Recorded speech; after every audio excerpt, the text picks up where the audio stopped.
It's almost like it was fate.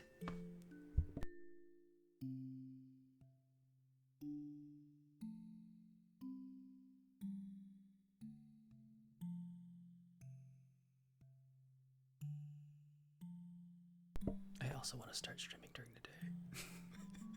I always say that.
Welcome, welcome, welcome, my travelers.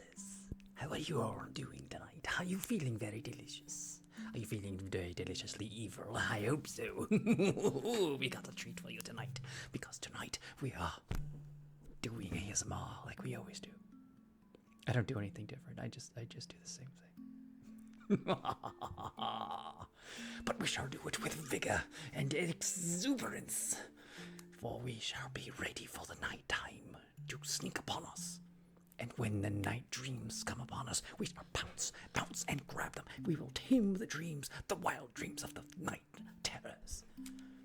And we shall make them our own. We shall ride the nightmares into the night, and the dreams will fear us thoroughly.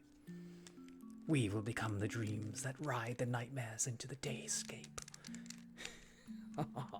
Could you imagine such fun? To lasso yourself from nightmare, to tame it, to call it a Betty, the Nightbringer. Betty's a very lovely girl once you get her tamed and fed.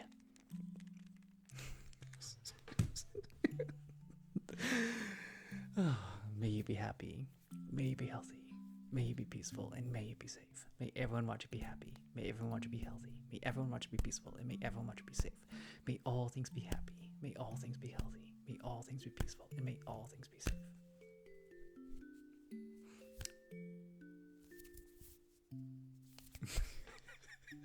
I love it. It's like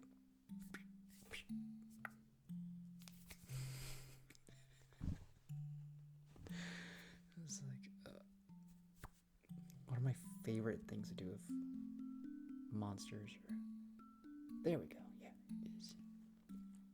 You put your two middle fingers together. You cross over the ring fingers. You take your pointy fingers, cover it over top of the ring fingers, and then you got yourself an ostrich.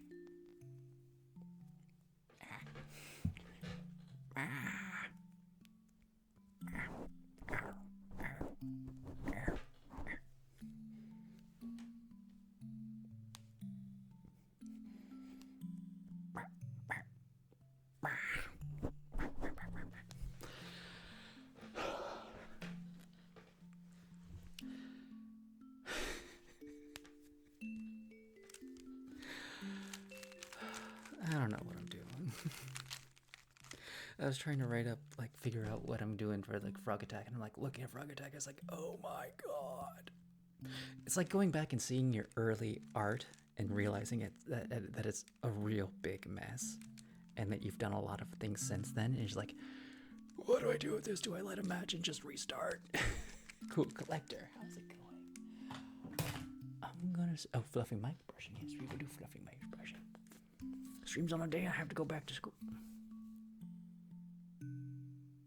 My trade school doesn't start for another week, but I still have to go back to Hellhole as my main school. Because I'm feeling it.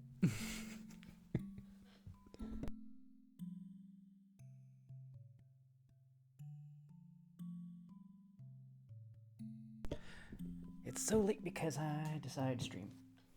That's about it. What did I drop? I dropped something. Oh, that's what I dropped. Yeah, last night I slept awful. I don't think I slept at all. I just put on the Sea Dog, him playing Final Fantasy X. I never played Final Fantasy X, and it's the iconic meme. So you have to watch that bit.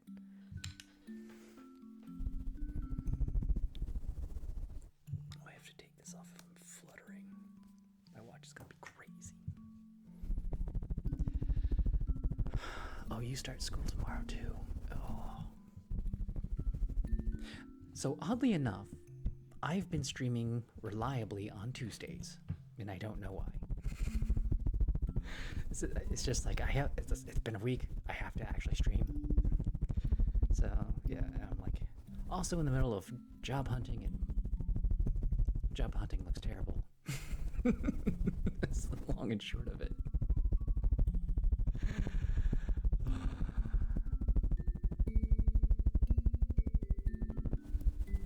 So I got so many projects that I'm trying to get done, and one of the reasons I don't stream as often as I do is because I'm trying to work on projects and stuff, and you only get so much focus, and once you get some motivation to start making something, you gotta grab it, because I need this motivation.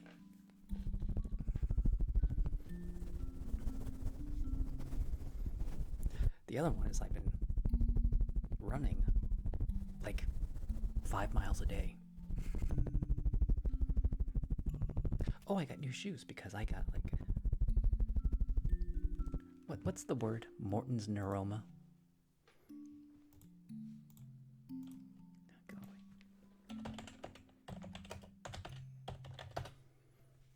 Yeah, Morton's neuroma. So I was running so much, and I had the same thing when I hiked the Appalachian Trail. Morton's neuroma is when you have these nerves in between your bones, and when you're Morton at, not Horton.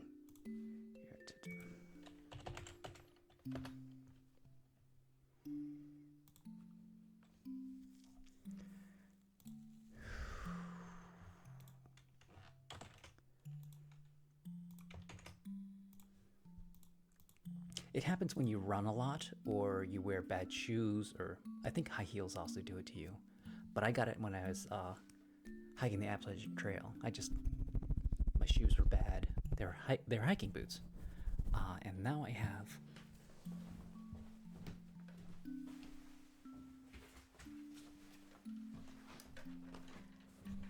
these funny-looking running shoes, and they throw me off because it has something called a zero drop heel.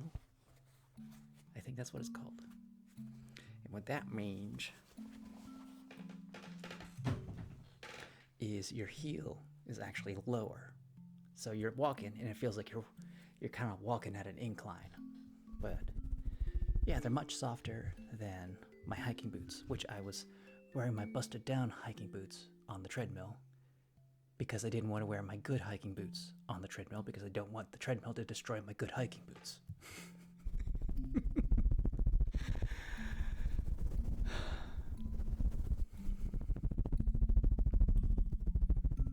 But it doesn't hurt, it just makes my toes numb, which is just very concerning to me. But so far the shoes are helping me, so I'm able to run without foot issue for 5 miles today. 5. They're also much lighter than hiking boots, which is also really nice. I guess. I don't know. I like the extra weight, honestly. I personally love running in hiking boots.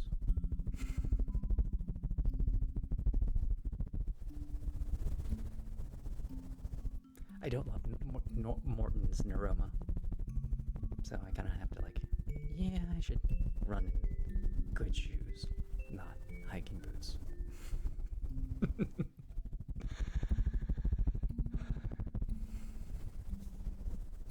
So it's just and I had to do research before I left to go get them because you can't order shoes online. I tried to do that earlier and it's nope. It's you just, it doesn't work. You can't get the size right. You can't get the fit right. It's just ugh. Unless it's a shoe that you currently have and it's the exact same make and model.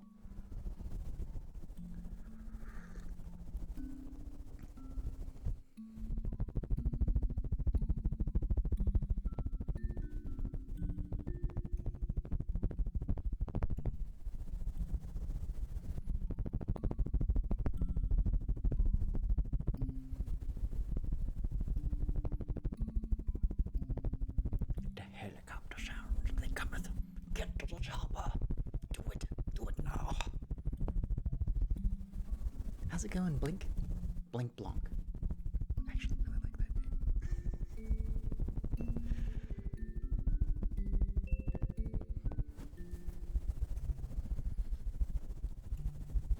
Blink Blanc sounds like the name of a very famous murder hobo clown.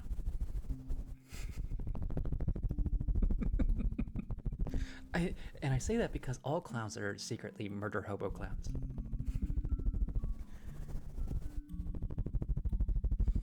How's it going, Danny Tempest?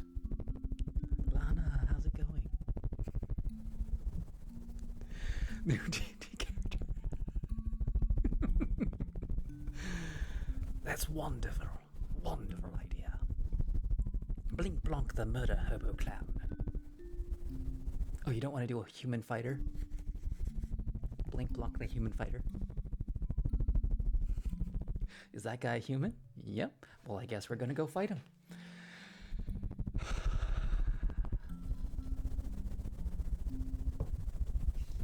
Careful with that joke, it's an antique.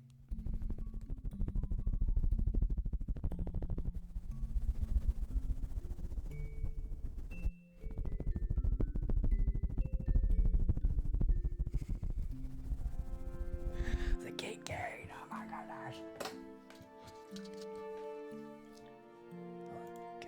Get the thing going.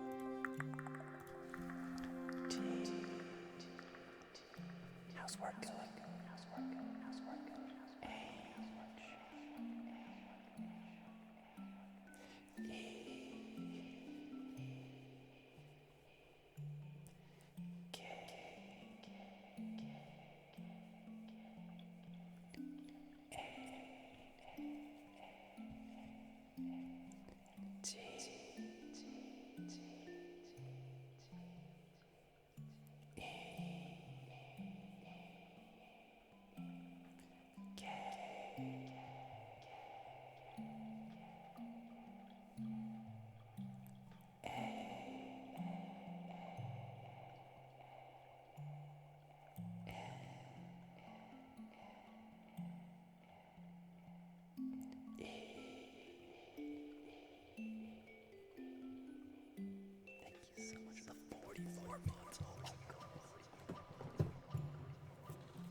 I did not, because what I do is we make the dough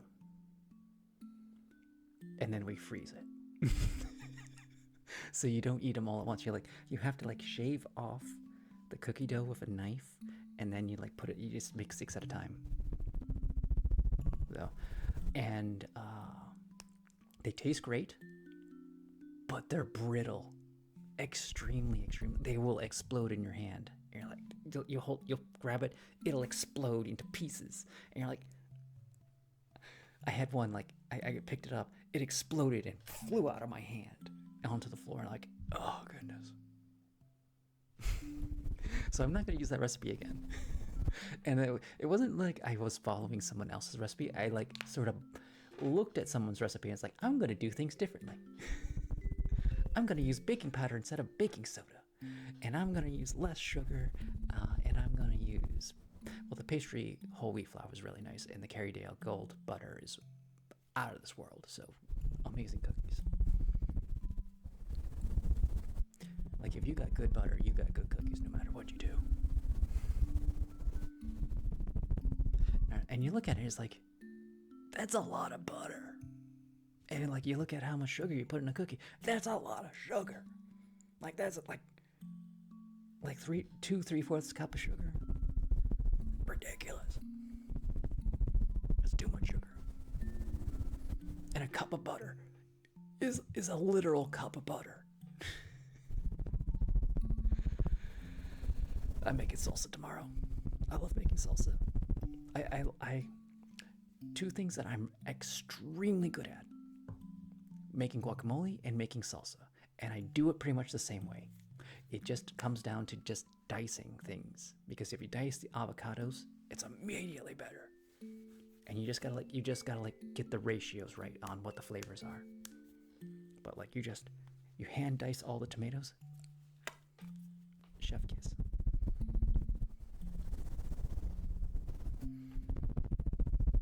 I also love buying cumin by the bag.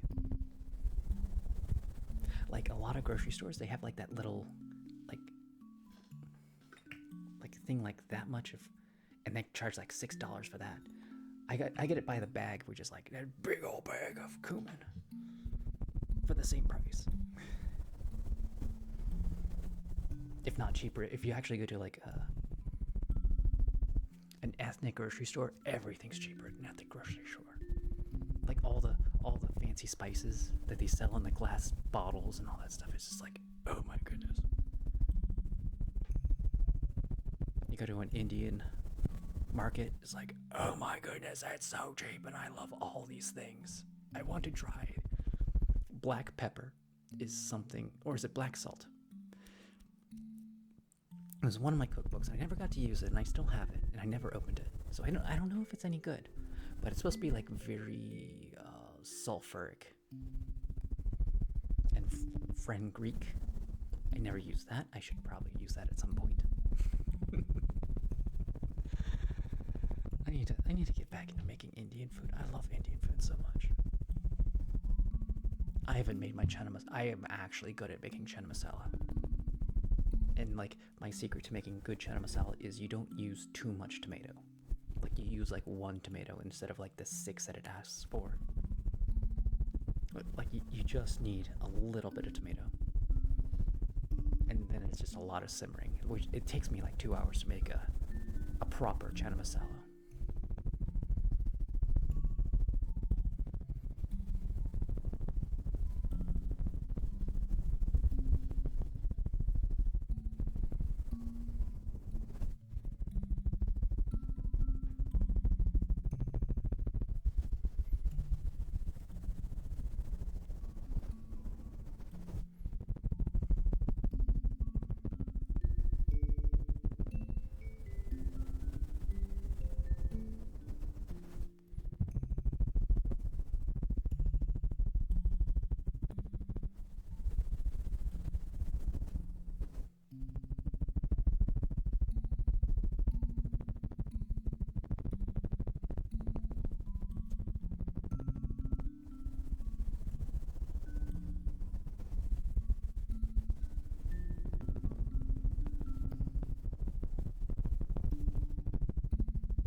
terrible.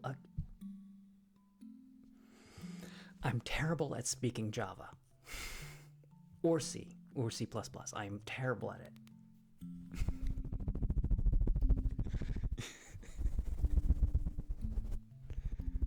I know some JavaScript. I mean, like, it's like, how can you ask to go to the bathroom in JavaScript? It's impossible.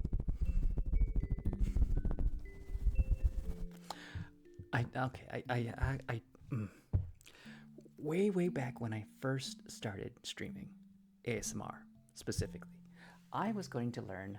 I was on Duolingo and I was trying to learn French because I wanted to speak French poetry, and I have in my book possession and like De La Fontaine poems by De La Fontaine, and like these are all like little adorable poems. It's the Crow and the Fox, or is it the Crow and the Cheese? I don't remember what it's called, but they're just like old poems that everyone knows that they grew up with. And I didn't know this was the Crow and the Fox. Yeah, it's Crow and the Fox. And it's like the part that's really hard is it's in French, and it's also in cursive, so it's impossible to read and impossible for me to pronounce. And I feel really bad about saying anything in this book because there are French viewers, and I'm like, I don't want to butcher your language, but I'm going to butcher your language reading this poem. So I tried to do that. I did take a lot of Spanish classes a long time ago in high school and college because they required it.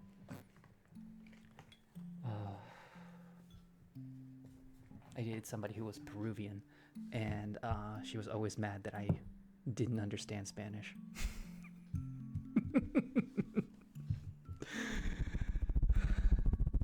She was very impatient.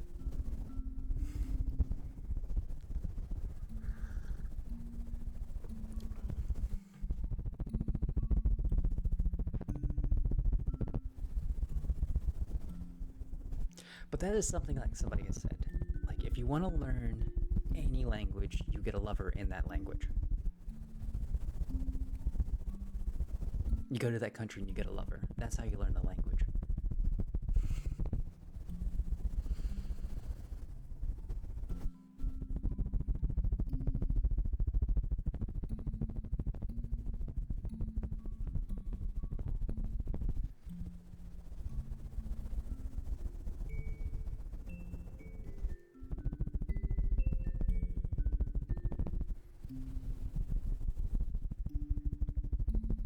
Otherwise, I have a fake language that I speak that sounds like French. It's not French.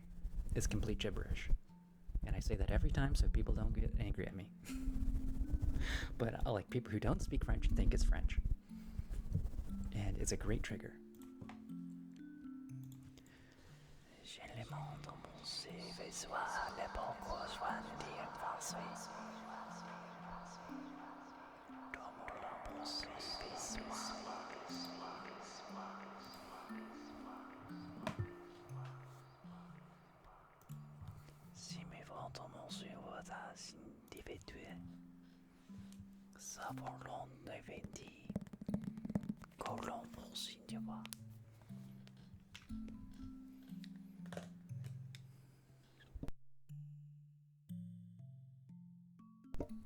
So yeah, I speak a completely fake language.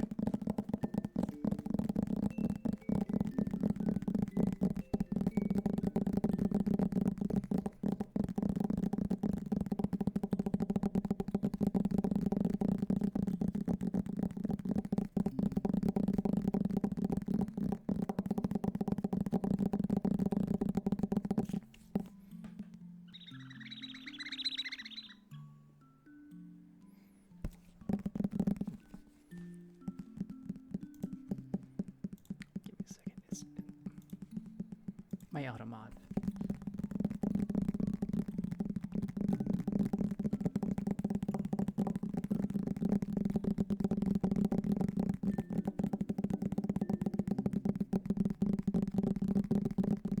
I know it's under a trigger menu, probably other, or what is my menu anymore? It's been there for forever.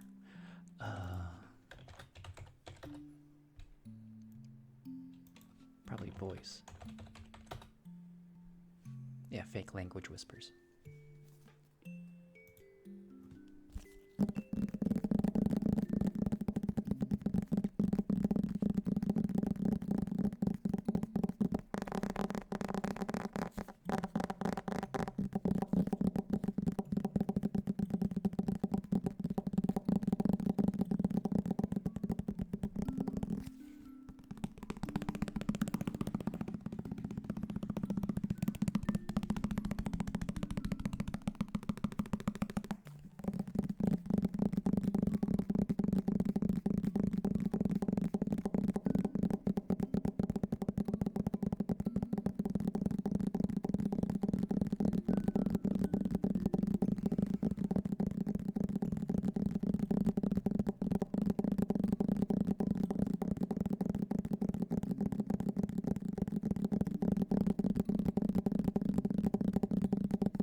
Am I looking serious?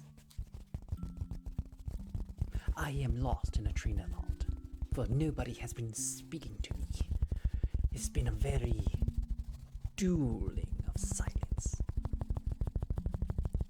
We are in a fierce debate of who can be the quietest the longest.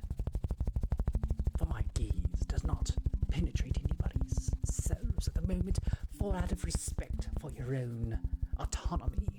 But if you want me to be actually serious, poop. There is nothing more serious than poop, for that is the manure of life. The excrement that comes from our back ends are very serious indeed. You do not want a septic living in your own room. Do you know how serious poop is? Mr. Peanut Butter LLC, you have been entranced and entrapped by the mystic tapping of the... You have a cup. Let's not talk about poop.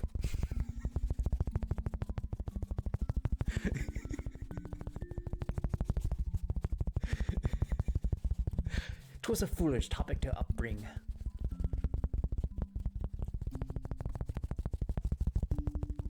I may have been the one to birth it into life, but I shall snuff it out all the same.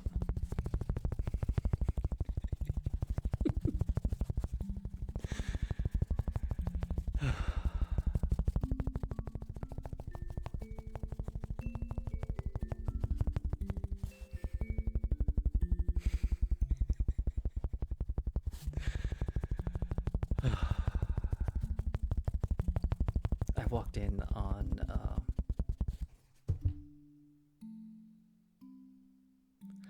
why can I not think of his name? The streamer.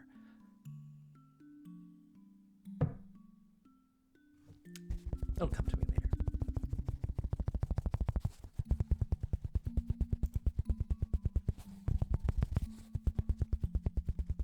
As I look through my streaming list.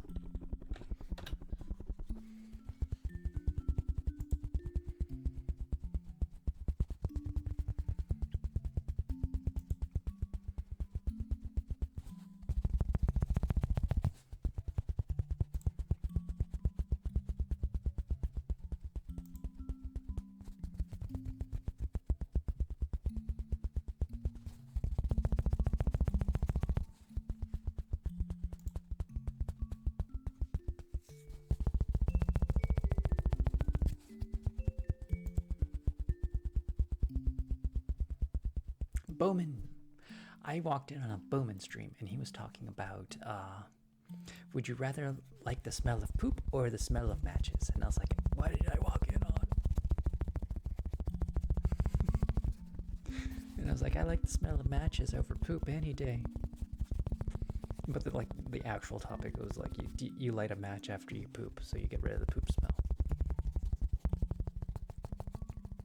Anyways, my answer remains the same. I would prefer the smell of the matches.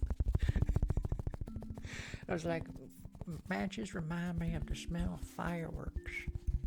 And I like the smell of fireworks.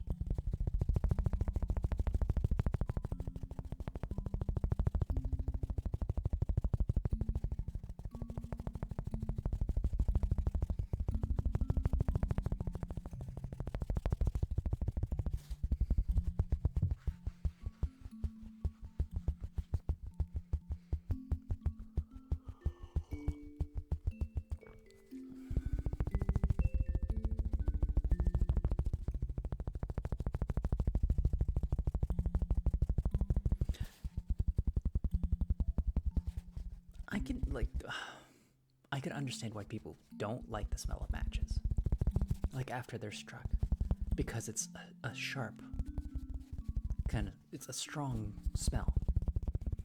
It's intense. Like you get a puff of smoke up your nostrils. That's not fun.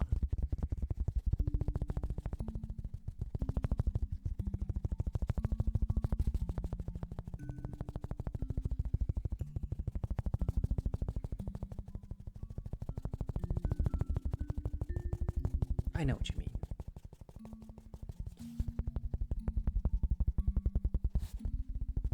didn't think the matches were putting the poop out full display for us all to see.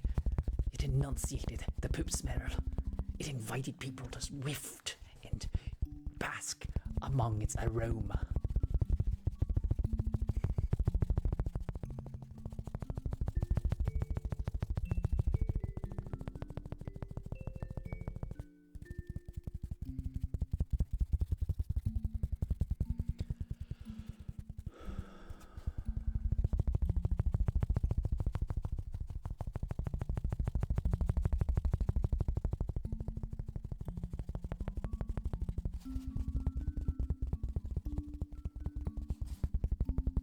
Some days I wish I could do collabs with other people.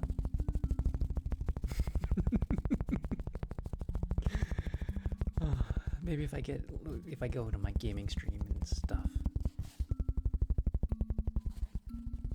But nobody watches my game streams. It is unknown to people. It is all but forgotten to time. And I don't know if I can go back to being called Pop. I would still be alive if I was there. Unless I became a VTuber. I would have a persona. I knew persona. A persona for my persona. And then I could have a banter with my own persona, with my other persona. And we could have a collab with myself. Indeed. I actually could do that. I think that would be really funny.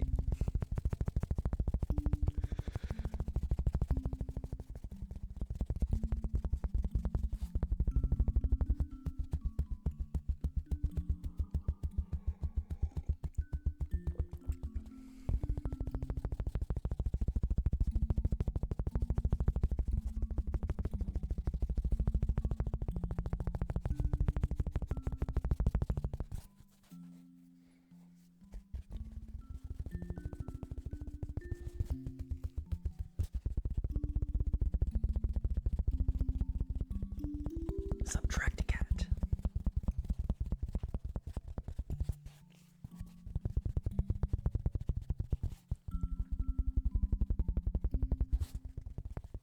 Everyone try to watch out for that. Is that a villain or a hero? Are you a villain or hero, Subtract a cat?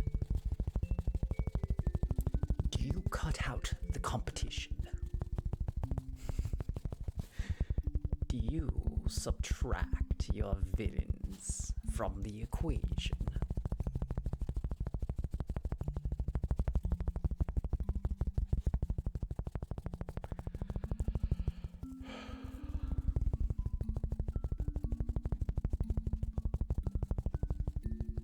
The ambiguous Subtract a cat.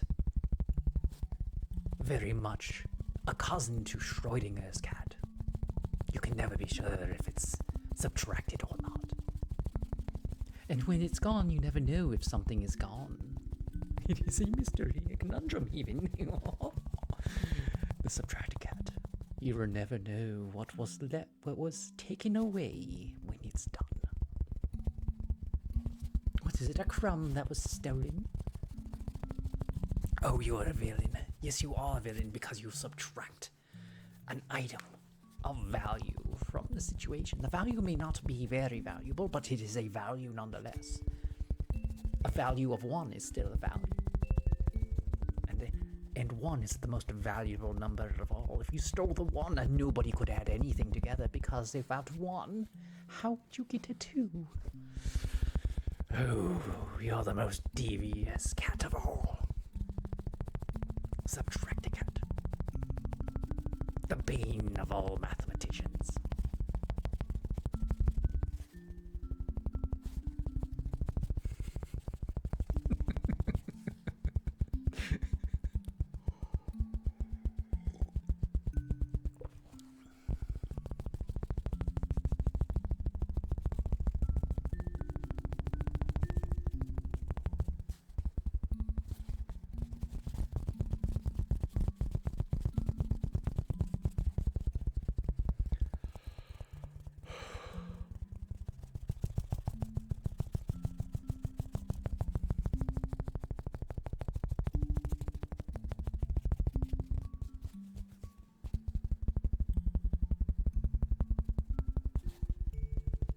You're very thank you very much.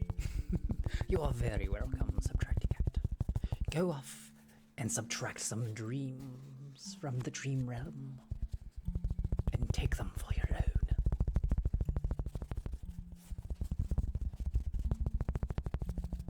Sir James Francis Alt.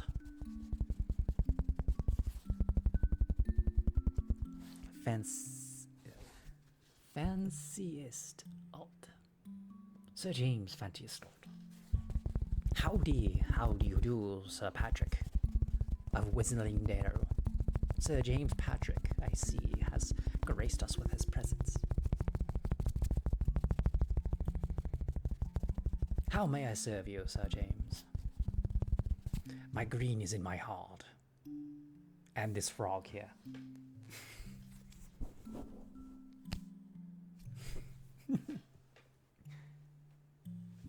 I had been poisoned as a youth, so now my heart is made out of green.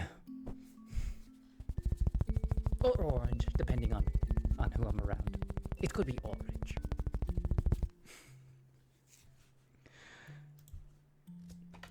I listened to the song, the Orange versus the Green. It's a really good song.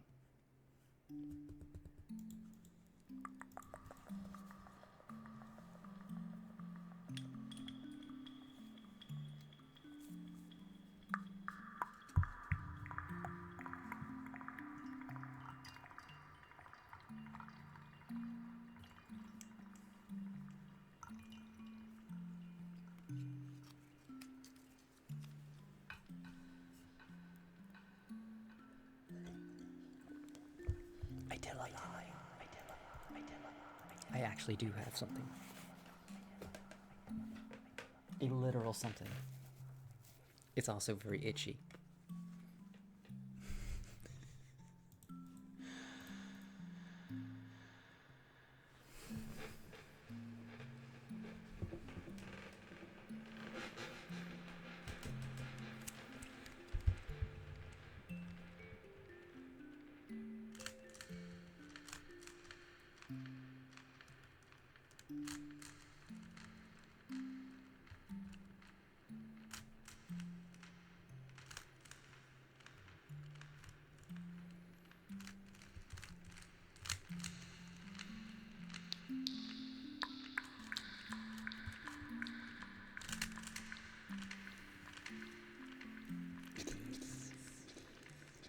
Very glittery.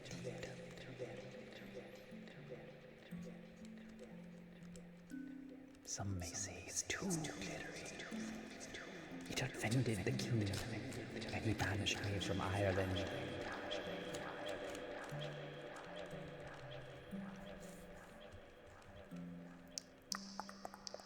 I just use alcohol.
Did I just get a raid?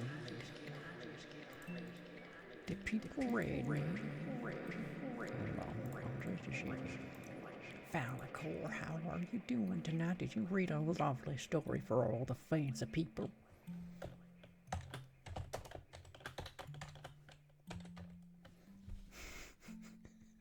How was your stream?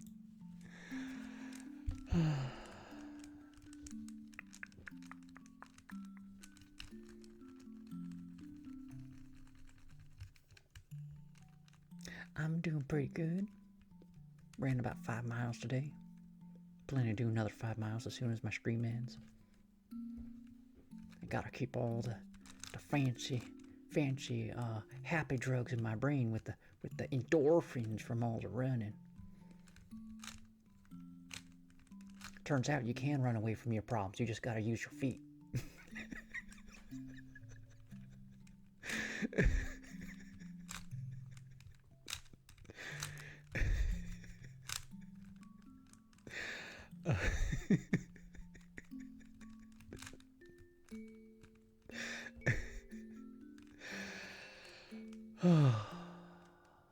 I did not sleep last night. I was terrible. From all the bad thoughts, you gotta keep running to keep the bad thoughts away. What's the... Okay, so it's... there's no right way to do this right now, so it's like,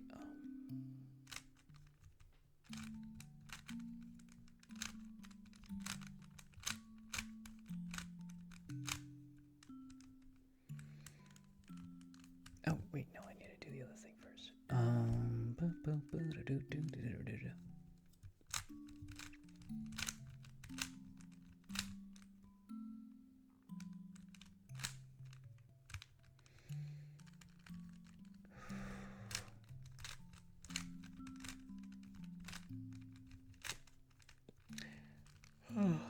Go get yourself a nice, tasty snack. Foul decor. Get some sleep. Oh, you're with the raid.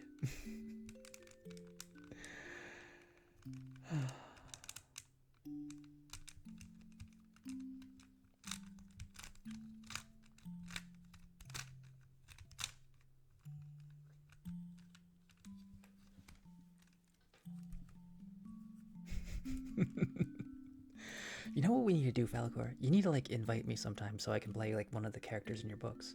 I saw you like reading Governor's Travelers earlier. I make all the funny voices.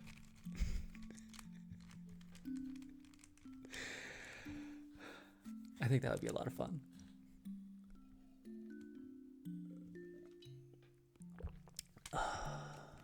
Almost there. It's almost done.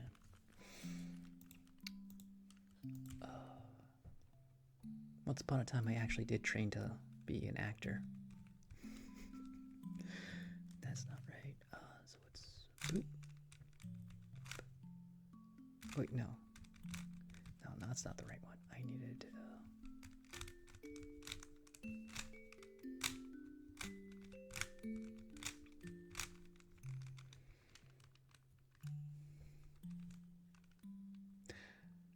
I still need to finish my Midnight Murder Mystery party game.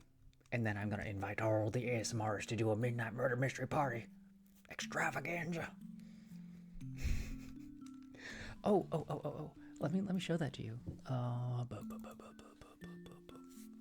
Before you like run off. Because yeah, I know. I was like, I wanna finish it, but I'm stuck a little bit. Let me hit this button. That's the wrong thing I needed to be run. Okay, give me a second. Character creator. There we go. Come on. Go up. There we go.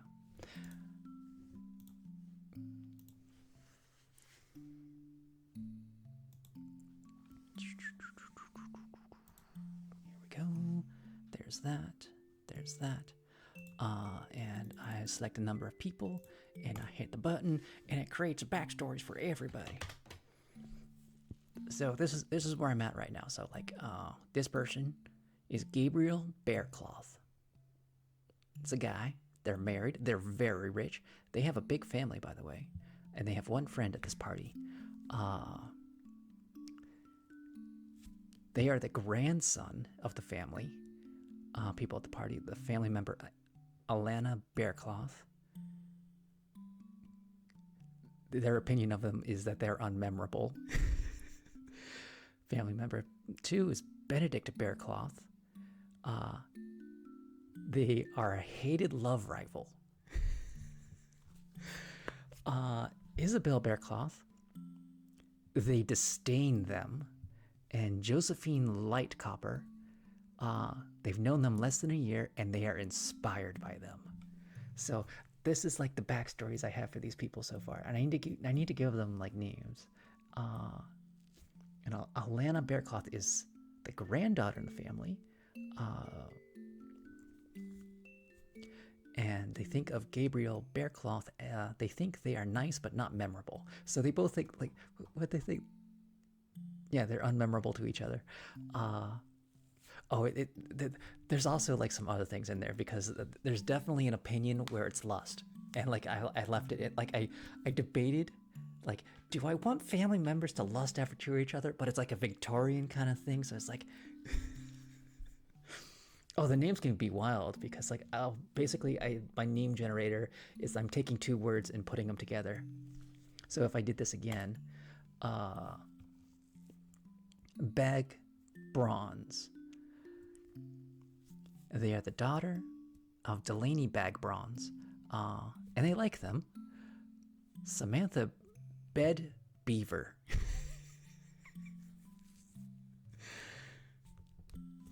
Okay, so I had to think about that, and I'm doing one family tree. So there's like one father, and there can only be one father. There can only be one mother, and there can be like four grandparents.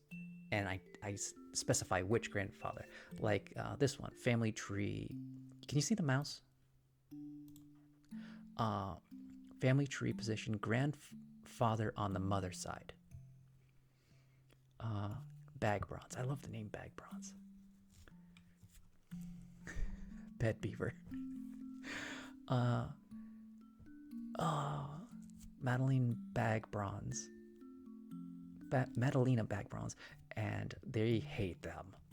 The grandfather on the mother's side hates Madalena Bag Bronze, and she's the daughter. So that's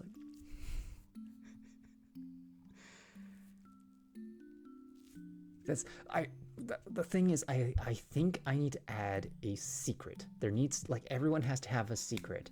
I have to like I'm gonna have to put weights in there, so it's gonna be kind of like a neural net where I weigh in what people like. There's like degrees of how much somebody wants to kill somebody, and I have to weigh each thing. Like if somebody knows a secret, or if somebody has an opinion of somebody, and then like that's the building of the motive, and then like the whole murder scenario right now is going to be the lights cut out kind of room. No, I think it's going to be a light cut out kind of room. Then they wake up and they find one of these five people, 9 people, however many people has died, and everyone like, because in a murder mystery party, it's like you have the introduction phase, so everyone's talking to each other. You're trying to get as much information as you can, so people talk about other people, and they have to know certain things about the other people. So this is the backstory maker. Let me go back to my thing here. So there's the backstory maker, and I think other people have to know bits and pieces of their backstory. Like friends would know something about their friends, or family members would know something about their other family members, and there would be reasons like you would know, or somebody was stealing from somebody, or there has to be secrets. Everyone has to have a secret, and somebody else knows what that secret is, and they kind of like share it. And I haven't. That's my problem. It's like I don't have the entire mechanism in mind. I mean, like, this isn't so much writing one murder mystery. This is about writing a murder mystery generator. So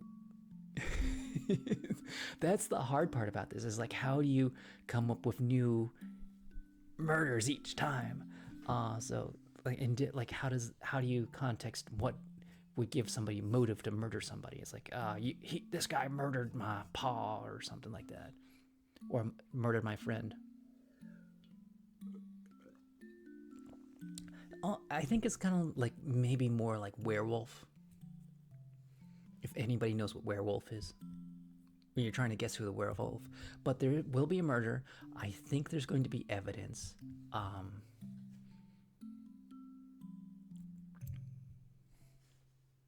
And like, hold on.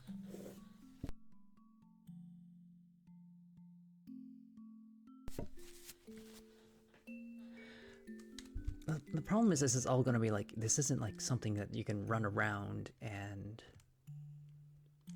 figure out, because like you're kind of stuck in a room and you're talking to each other over Discord.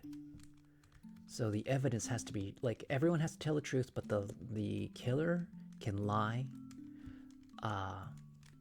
That's how I was reading how the games are played, like the actual party games are played. So yeah, there's a lot of work I need to do on this. I would love to finish it up. I would love to do collabs with this, but like right now, it's a great backstory creator, which is really funny. I've never played one before. I've always wanted to. Oh, yeah, switch the background music. Give me a second.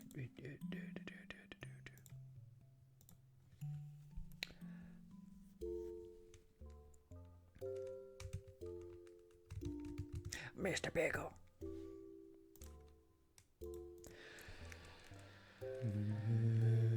Mr.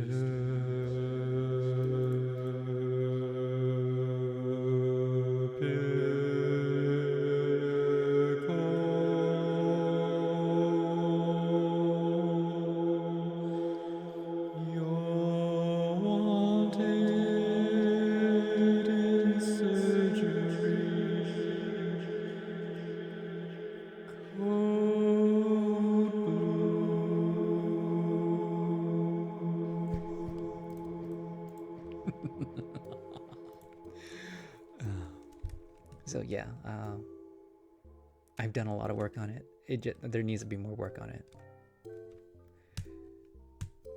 I tried watching a murder mystery party, but like watching the amateur ones are like really hard.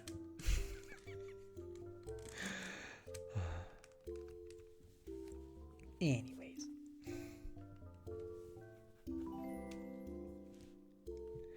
Admiral Crutcher guy with the 100 biddies.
You only have 1 month till you turn 4 years. I know I don't bring out this hat very often. I forgot it was here. I am doing fantabulistic spiradocious.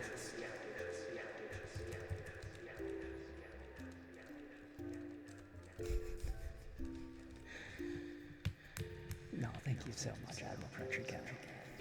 It is actually appreciated very much so.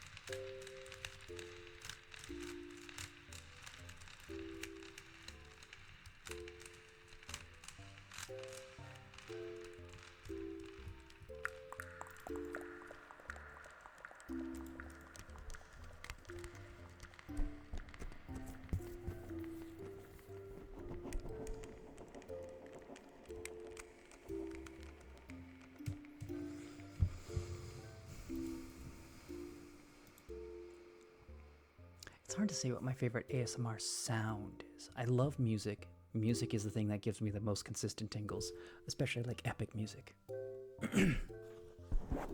Like, you know, like parts in the movie where like where it just hits you. You're like, I'm super tingly right now. This is so incredibly awesome. But like sounds, it kind of depends on like, there are moods I can be in where I'm more susceptible to other ASMR triggers. Because I'll put ASMR on sometimes, and like I'll just be like, sometimes it's like, okay, that's just background noise. Other times it's like, I'm actually getting tingles from this. So it's kind of like whatever my body's feeling like at the moment.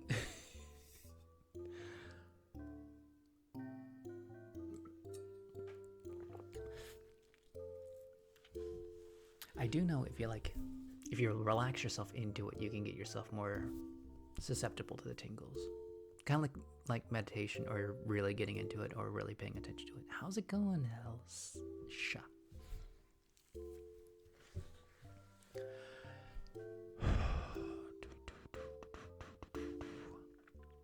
What are we doing now, you guys? I just did a Rubik's Cube.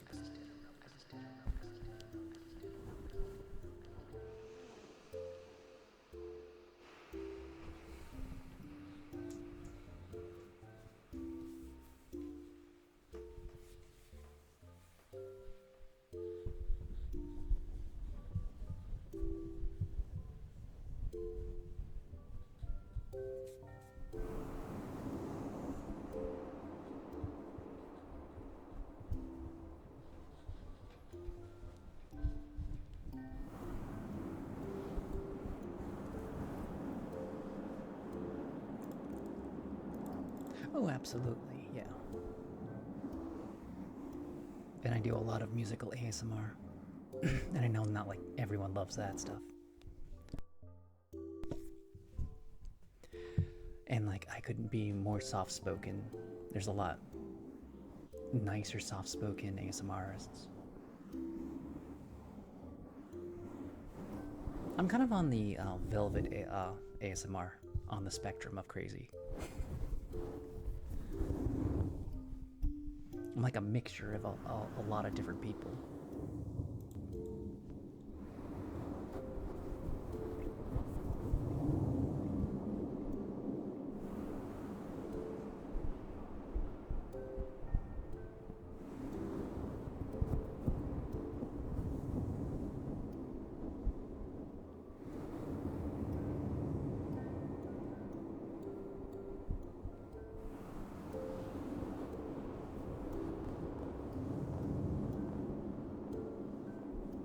Oh, I've never timed myself finishing one of those. And I'm basically cheating because I know most of the algorithms, but like I don't remember them all. I've been steadily getting them, but like it's a great sounding trigger.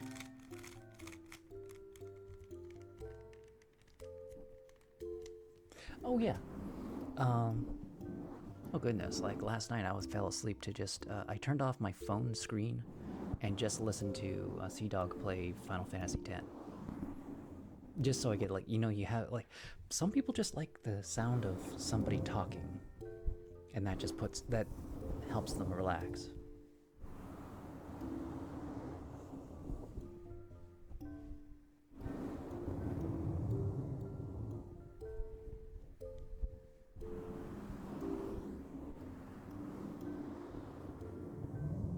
Of course, I don't always have something to talk about. Unless I'm doing like an orb reading. And then not everyone likes my orb readings, but like a lot of people laugh at them.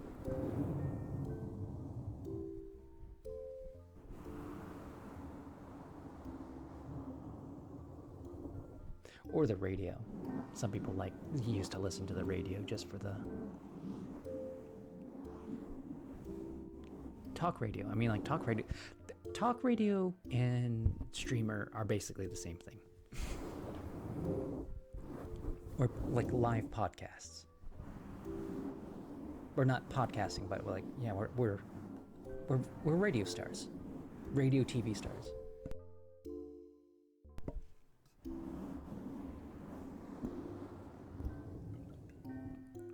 We're now taking questions from the audience. What do you think about this bird epidemic?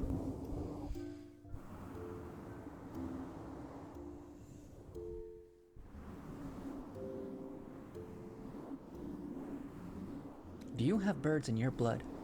Find out at 11. Bird pox, they're calling it.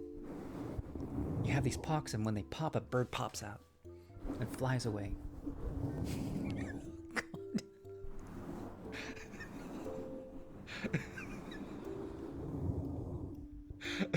God, that's horrifying.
Shamrock snakes. I'd rather not go into the grass. There's too many snakes. The shamrocks, they hide the snakes. You have to run from them. Oh, the shamrock shakes. Oh my goodness, yeah. I remember when I had the shamrock shakes the first time. It was when I had the shamrock withdrawal. Eating too many shamrocks out of the garden. It gave me the shamrock shakes. Like, had to go to the doctor's office.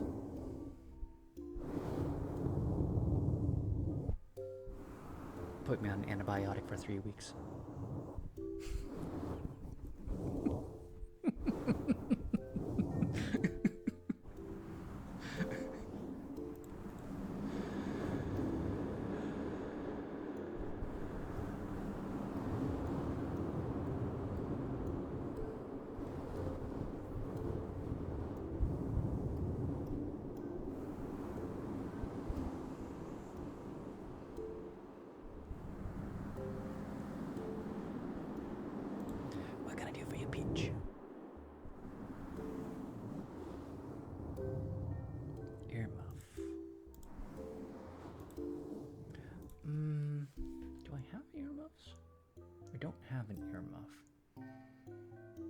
I would suppose the closest thing to earmuff would be this.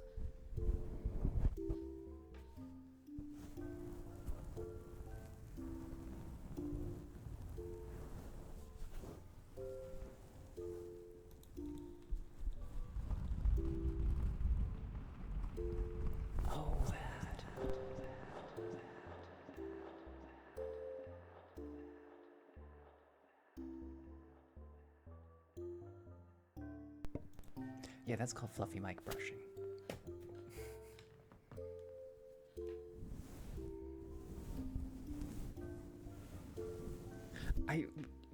When you say earmuffs, I think of like the actual earmuffs, and you put them over top of the microphone, like the 3DOs.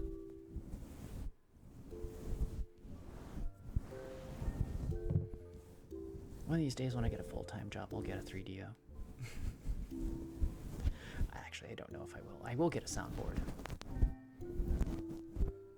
Oh, that's the other thing. I never go to McDonald's, so I never get a Shamrock Shake. I've never had a Shamrock Shake in my life.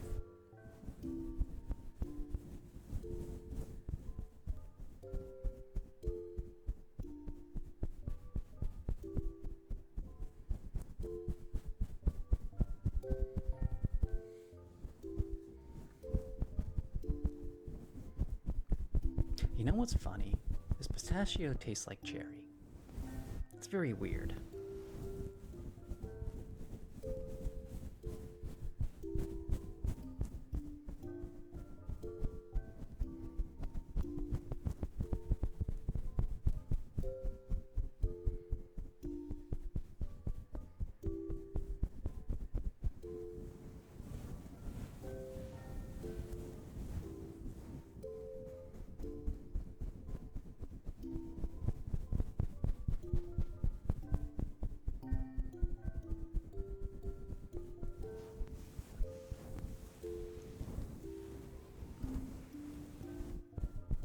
If I wanted mint ice cream, I would go get mint ice cream, honestly. And I love mint ice cream. I think a shake is too much, like especially now that I'm trying to lose weight.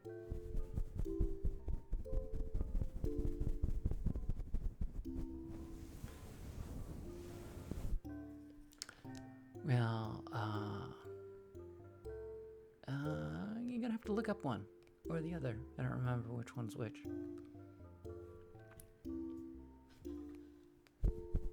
Uptime is how long I've been up, supposedly.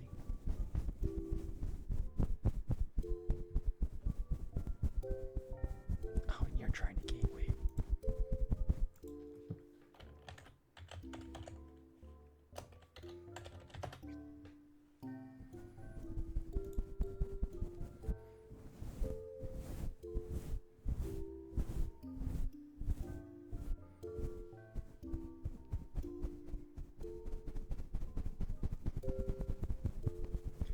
You're trying to gain weight for tattoos. How does that work? You're trying to like bulk up, get them muscly muscles, so that your tattoo doesn't look all weird and funky like that one.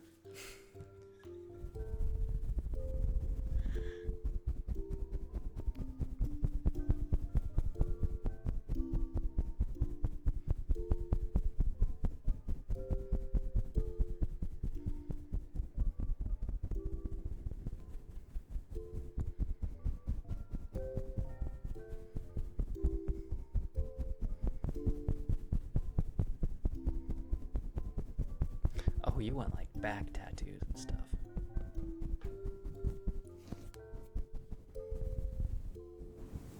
You should get one of those tattoos where it's like in your elbow, and when you like open it up, it becomes like a big other tattoo. Those are like magical. Don't tell me, don't listen to a streamer on what tattoos you should get. Just say, yeah, it's a permanent thing that's between you and your tattoo artists.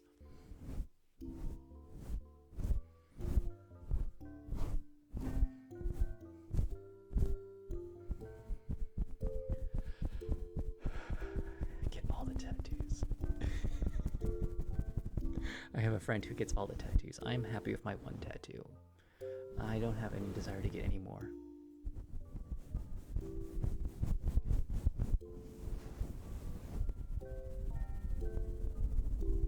Get a Mike Tyson just face tattoo, but make it like a kitty cat face. Don't do that, please don't do that.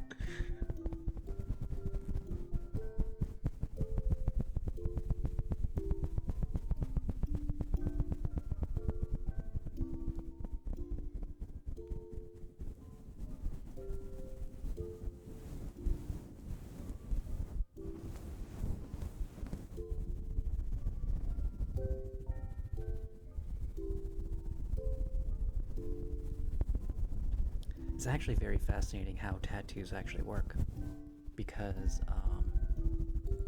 it's your immune system holding it in place, because they can't do anything with it. They can't like destroy the ink, so it kind of like just keeps like the cells, the immune cells keep dying around it to hold it in place, because they think it's a foreign object that they can't do anything about.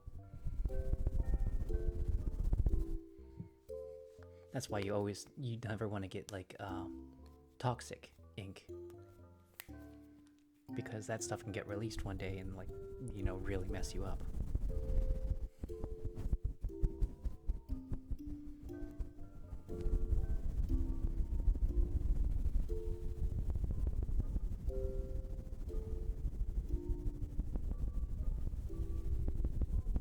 Oh, Woodstock, yeah, from Peanuts.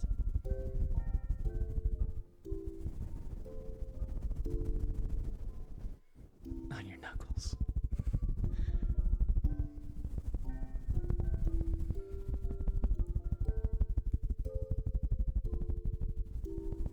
No, I wouldn't do that. No, don't get a sleeve. If you're very young, don't get anything that shows. Like, have it somewhere where it doesn't, like here where nobody's gonna see it unless you're like out at the beach. Because, you know, like work, unless you're in that kind of job where you can handle being covered in tattoos.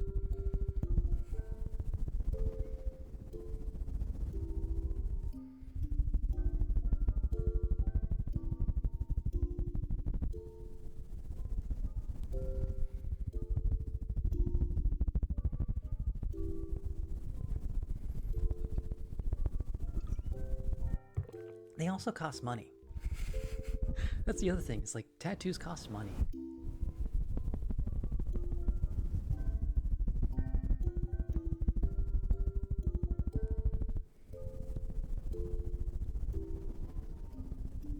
And also less than a great idea to have mint shakes.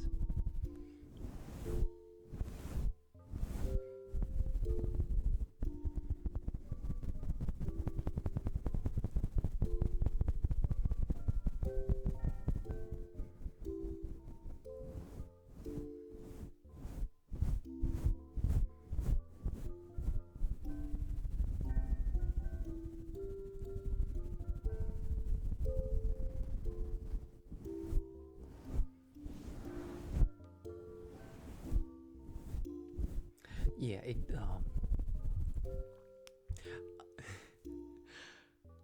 it does hurt for a while. You have to keep putting on this what is this, something from CVS, like some kind of petroleum jelly you have to keep putting on top of your tattoo. I forget what it's called. You got to keep it hydrated and let it heal.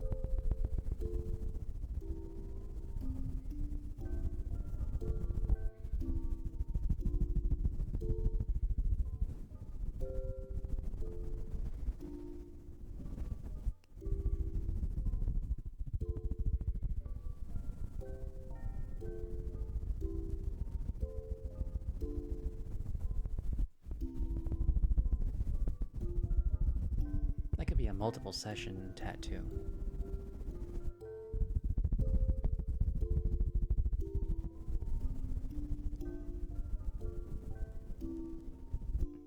Oh, also a very, very important thing. Look at your artist's past work. That's going to drastically show you what kind of tattoo you're going to get by seeing what they've done and what they're capable of and what's going to be stuck on your body for the rest of your life.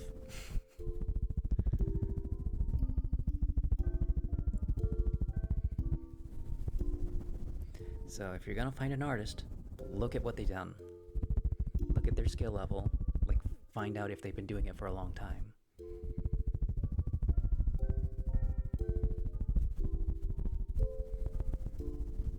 Because I've seen some absolutely stunning, incredible tattoos, and then there's some that are just like, meh.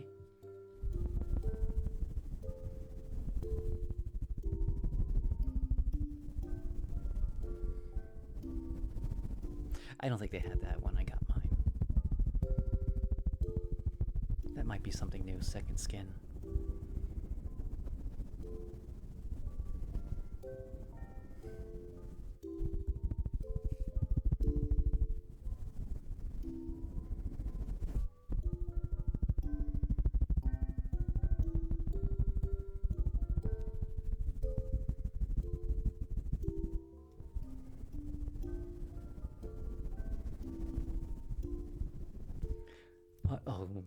If you want to like have a horror story feeling, go watch like failed tattoos. There's so many like tattoos gone wrong, and I'm not talking like the artist was just bad. I think that was a show. It was like they would come to him like saying like this is what the tattoo artist say, like they wanted practice, and they like put really terrible like tattoo cover-ups. That was a show, and like they gave them the story of how they got the tattoo, and they show them, and like it's just terrible, and then they fixed it up. And never get anybody's name of anybody who is alive. I mean, like, people will get tattoo names of people who have passed on, and I understand that. That's something they want to hold to their heart. Don't ever get your tattoo of your significant other. You're guaranteed to lose them.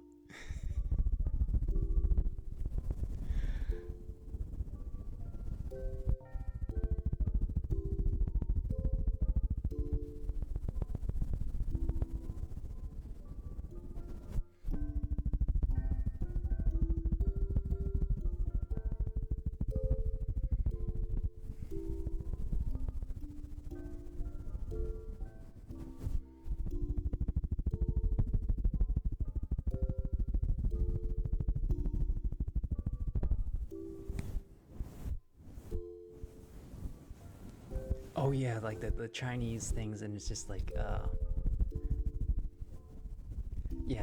when you don't know the language and you think you're getting something good, and they're just making fun of you, and that's tattooed on you for forever.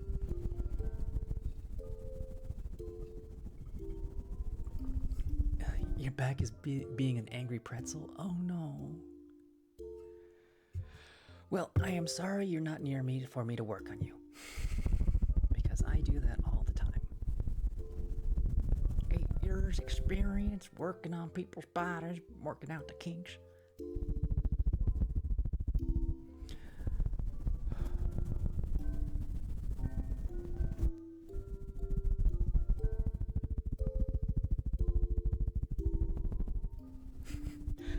Best thing I can suggest, put some ice on it for like 15 minutes. Like if you get like a bag of ice or like one of those medical ice bags, you can put it on your back. Just wrap it up in like a t-shirt so it doesn't get like too cold. 10-15 minutes, that helps a lot.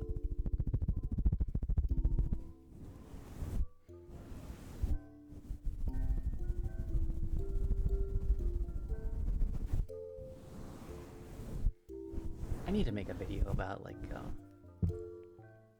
that kind of stuff. Okay.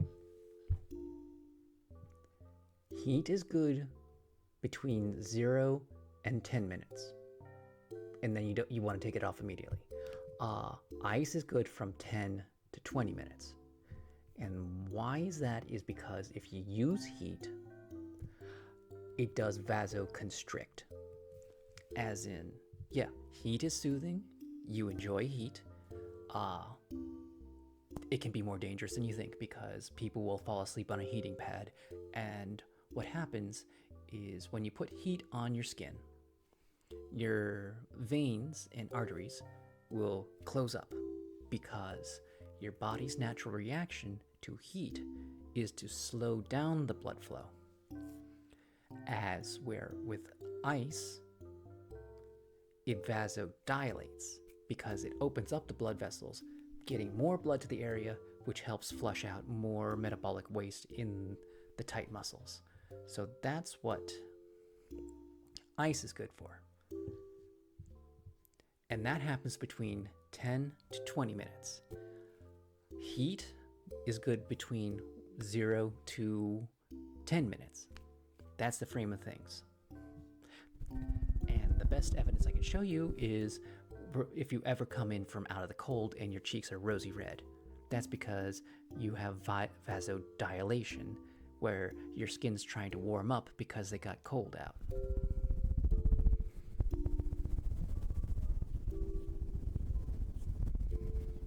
Also, drink water. You need to drink more water.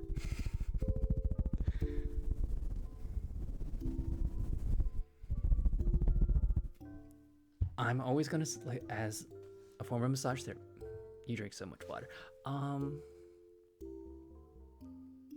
Things you can do on your own is stretch. That can help release the metabolic waste. Okay, the thing that causes most pain, and I don't want to say most, is because you could actually be injured and I'm not there to diagnose you. So I cannot diagnose or treat any injury or illness that you might have. Straight up, consult your doctor. Don't listen to your streamer. I may have 8 years experience of being a massage therapist, but I am not there to look at you and be like, oh, this is a tight muscle. Let's just kind of work it out. And even then, it could actually be something wrong, but you have skull. Oh yeah, you had all the bad things. Scoliosis alone is I don't need to look at anything. I already know. Oh, you're a mess. Lay on top of a tennis ball. Just straight up get a tennis ball, lay on top of it. That's what you can do. Tennis ball is very pliable. I know some people would try to do it with a lacrosse ball. I say tennis ball because that's a safe thing you can do. If you're confident in yourself, you can use a lacrosse ball. You're more likely to bruise yourself with a lacrosse ball. But tennis ball's all you really need. Just lay on top of it and roll it around. Don't roll it on top of your spine. Just go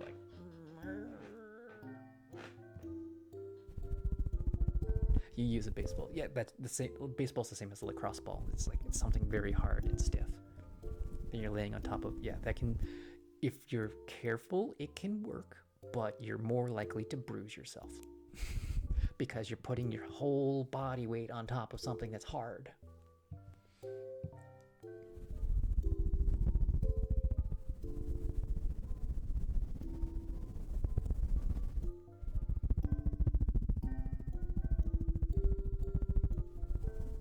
But yeah, I always recommend ice because you're not going to become addicted to ice. You're not going to fall asleep with ice on top of you. It's cold. You want it to get off of you as soon as you can. I mean, you do want to be careful about making sure it's not too cold because you can give your skin frostbite and that's not fun. But that's only if you get those sandwich those sandwich ice blocks that are meant to be colder than natural ice.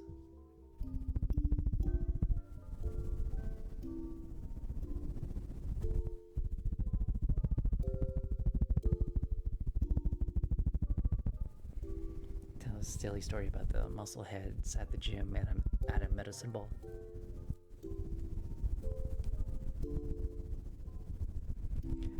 Also, lab telling me not to rely too much on massage guns and such because, you can reiterate what you told me. I don't remember what I told you about massage guns. I mean, it's the same thing as the lacrosse ball. They can be good. You gotta be careful, but they're more there's a good chance they can bruise you. We have a massage gun here, and it's the same thing with a Theracane. Any hard tool can bruise you if you use too much pressure. Oh, I've had that too. People come in as they're trying to treat their sore muscles. They fall asleep on the heating pad. They end up with more knots and muscle spasms afterwards. That happens all the time. Well, yeah, it's the same thing as a massage gun is the same thing as a lacrosse ball.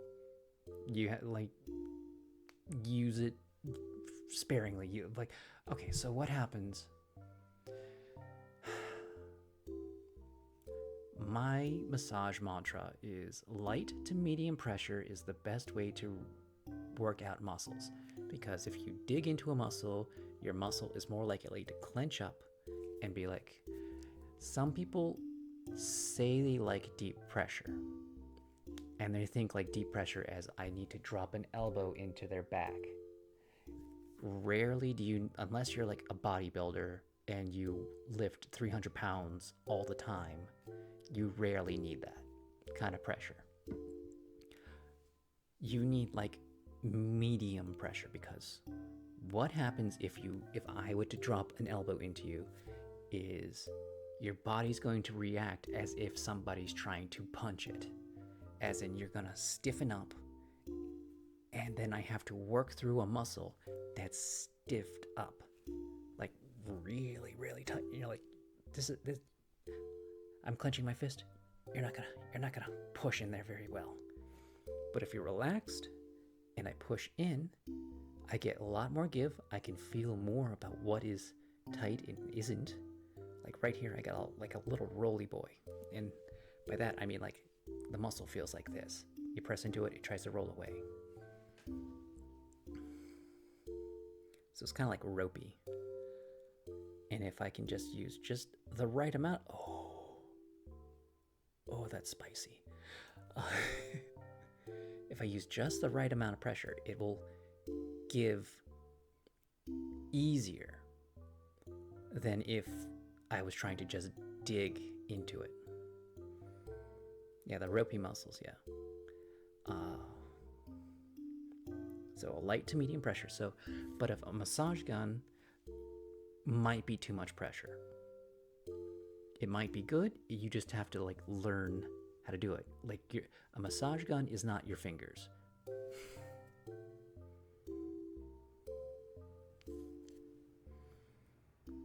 Well, with scoliosis, I'm not surprised. Like, that's your body being extra mean to you. And like, everyone has a degree of scoliosis. Some people have like extra, like super scoliosis. And when it's like this, you are absolutely just not gonna have a good time. Because it's always gonna be tight in here. These muscles are always gonna be sore because they're working extra hard to try to like bring it back. And that's basically why your back is always messed up. It's why it's the same reason why the psoas is always going to be like the worst muscle in the body.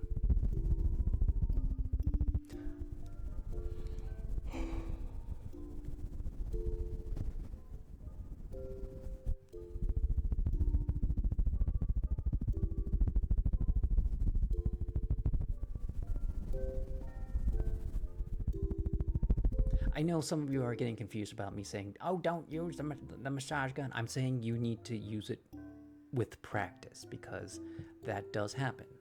Because if you're relaxed and you work on a muscle, it's a lot easier to do it. But that, like, I've done this 8 years. You develop a touch and you feel when the changes happen in the muscle itself. I could feel it in my fingertips. My fingers got brains in them. And that's why it's like whenever I touch somebody, oh, that's work. I can feel all the fat tissue. I can feel all the muscles. You don't feel like a person to me. You feel like work. So, yeah. Oh, my hand needed this.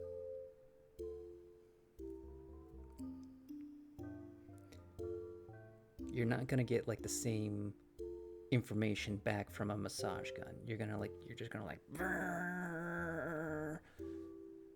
which might be too much pressure. And, also listen to a doctor over me. I am not a doctor. I cannot treat, diagnose any injury or illness. I cannot recommend anything beyond ice as a treatment, because ice is safe. It's hard to overdo ice because you don't want ice on you. It's cold. It's not fun. And that's why we have you use it.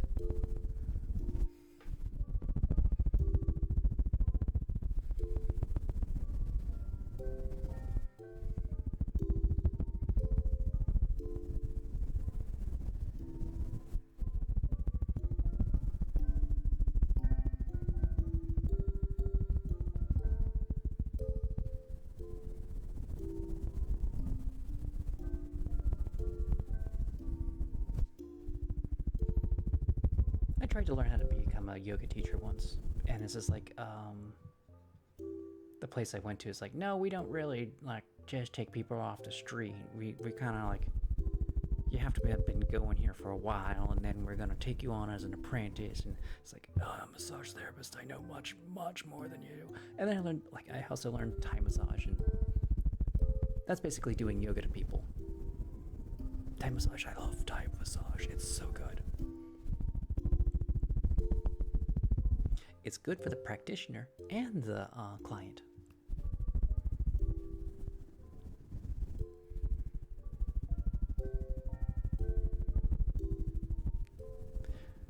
Oh yeah, long-term heating pad exposure. Yeah, you cook yourself. You literally cook yourself with the heating pad. That's why a lot of heating pads have timers.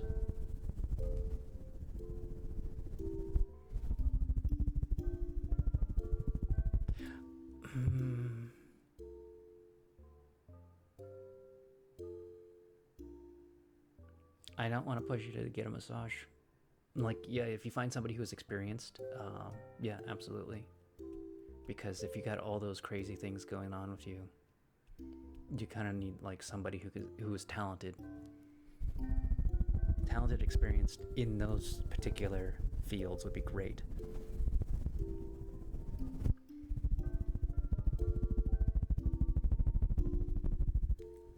You can go to a spa, see, but like research, because there's different modalities that people do. You might benefit from a myofascial massage. That would be a myofascial massage would actually be a lot more gentle. And what a myofascial massage is, so if you ever taken your skin and like lifted it up and like rolled it, like you pick it up and you roll it, that's literally a myofascial massage. Another way to do a myofascial massage is they two hands, and you're just pulling it apart. Green eggs and ham. So what I'm talking about is there's such a thing as fascia. Fascia is the connective tissue that is between your skin and muscles and between the muscles themselves. And if you do a myofascial massage, you can warm up the fascia. And the best way to explain this is imagine the fascia is a bag. And inside the bag, we'll pretend this is hamburger. And what happens with the fascia is it's like tying that into a knot. Like the hamburger or the cloth can't really go anywhere. Like the muscle can't expand. But a myofascial massage, it's like opening up the bag. And now the muscle can fill up the bag a lot easier.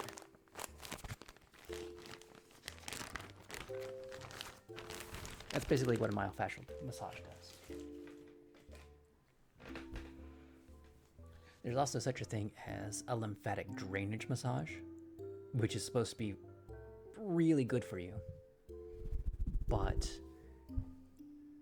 a lymphatic drainage massage is the weight of a nickel, and they just do this very slowly along your lymph, pushing it towards the nodes. So it's draining your lymph. It's barely any pressure. And it's the weight of a nickel. And it's very boring. There's lymphatic drainage suits which do it much quicker. I don't know anyone who does it, who has a suit, but they're very expensive.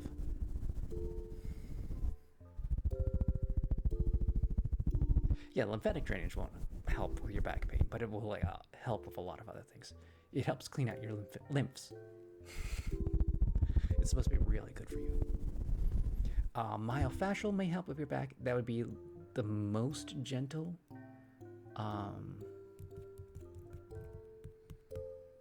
You could try a hot stone if you really want to. Hot stone massages are actually really nice. But those are kind of like gimmicky.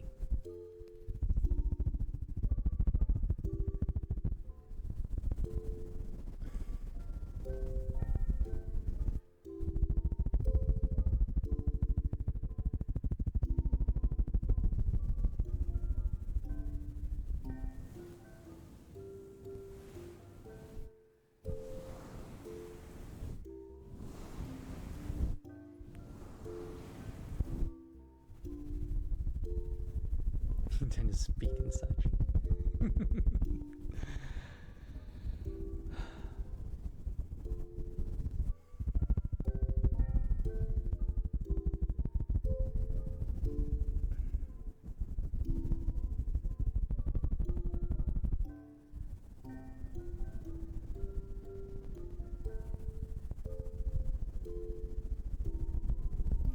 The Gauss. Moxibustion. I think you're talking about Moxibustion is like cups, and then they burn this herb called moxibustion that kind of like pulls the skin to. There's been some Olympic athletes who have been seen doing that, doing cupping for their muscles before matches.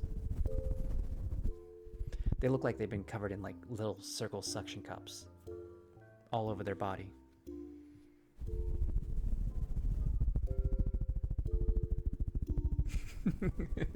Markiplier getting tortured with I honestly think Markiplier would love this. Just getting a nice dusting. Markiplier is like an honestly amazing person. He's Tom Hanks, I think I'm thinking of. Just a wholesome person.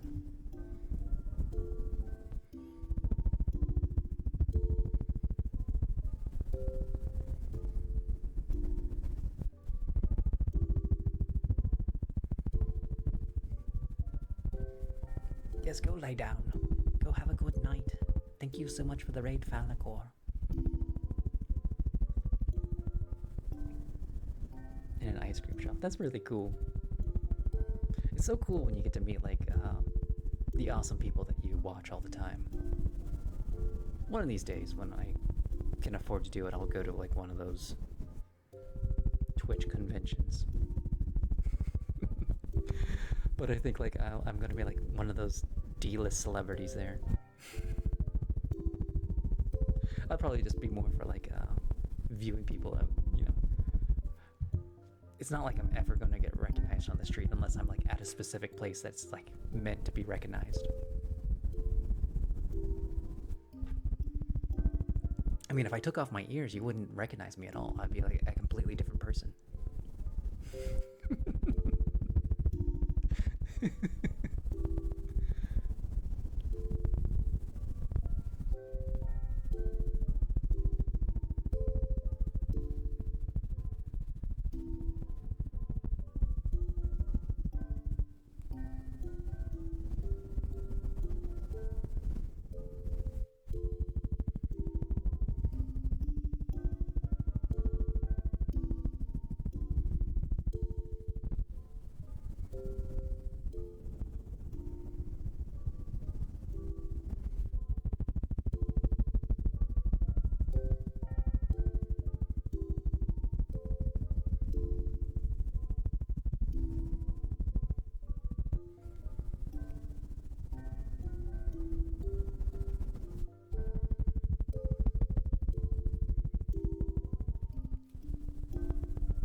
used to make the abrasion horizontally across the skin.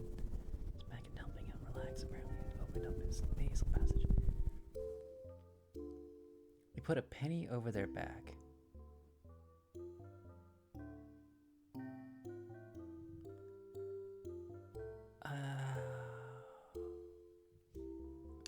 Yeah, I'll do glasses.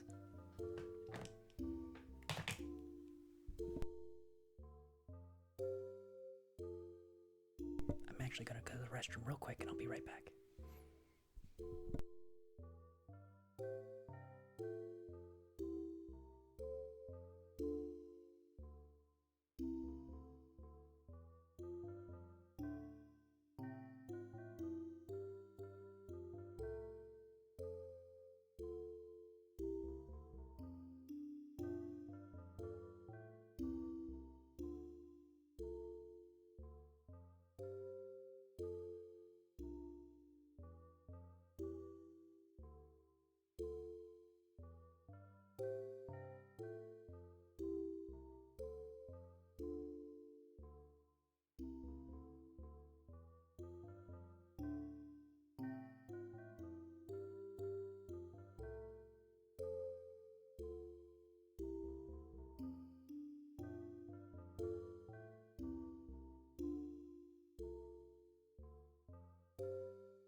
Three broken ribs. What's going on with that? What? Oh, I did forget to do that. Thank you so much. Oh my goodness. That's actually too loud.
That's good.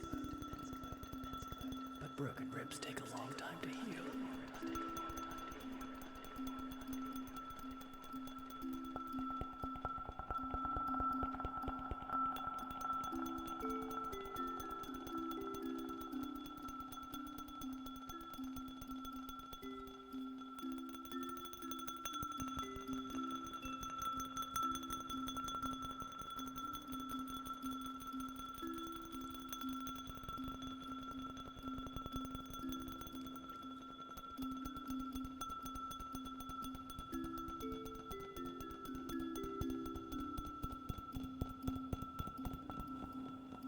I'm glad you're okay.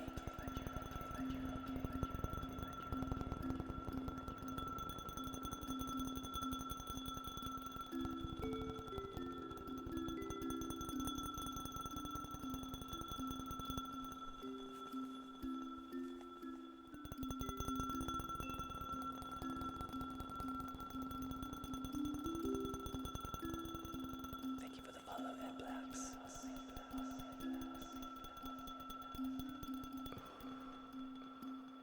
That's not good.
Attacking somebody, a medical professional, is not good.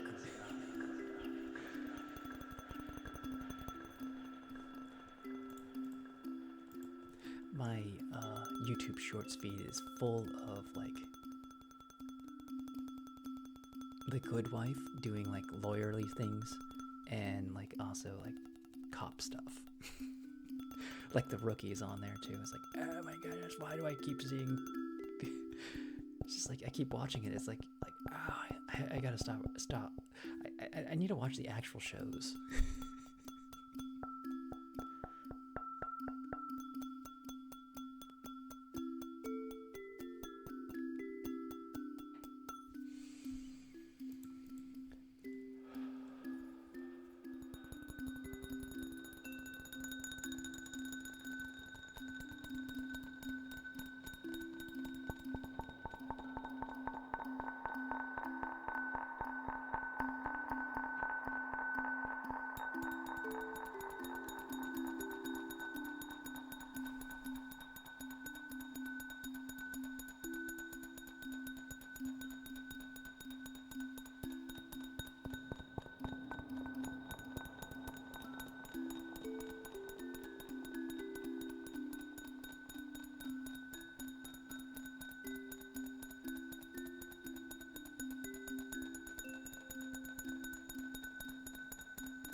Tried to cut butter with a steak knife and did pay attention just long enough for me to like misjudge where the butter edge knife started, and I sliced a good quarter off of an inch into the right side of my thumb. So God. Man, are you okay? Did you just do that? Was this the other day? I'm glad you're okay, but oh my god.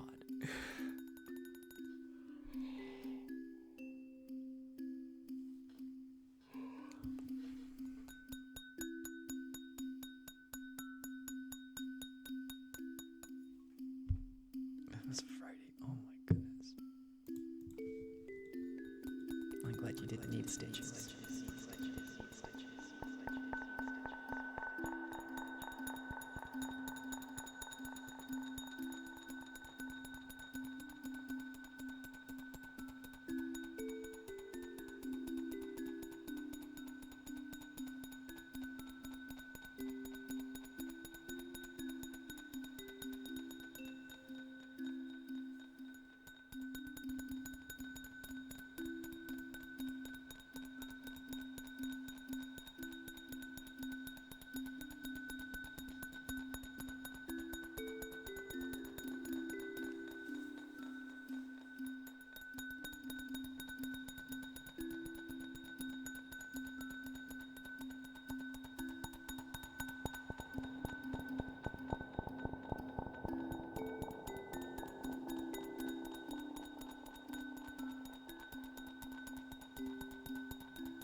That's not a terrifying thought I'm going to be thinking about later as I'm trying to do job searching.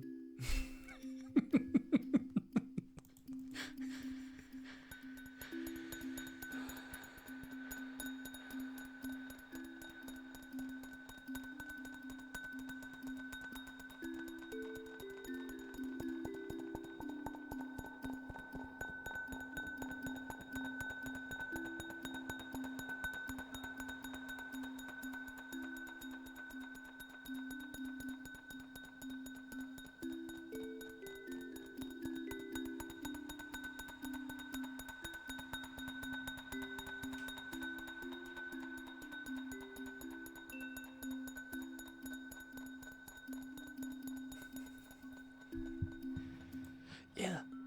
Yes, it is. I need money. That's the thing. It's like I gotta do a job. And job hunting is so bad. I hate it so much. Seriously, how is anybody supposed to get a job fresh out of college? I didn't do it the first time. I went into massage therapy.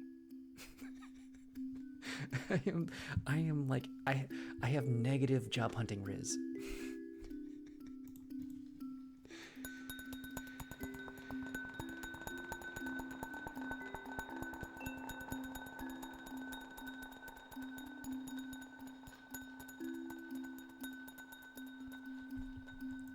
And yes, I do often refer to job hunting as the same thing as trying to date somebody, because you're like online dating and like job hunting is the exact same thing.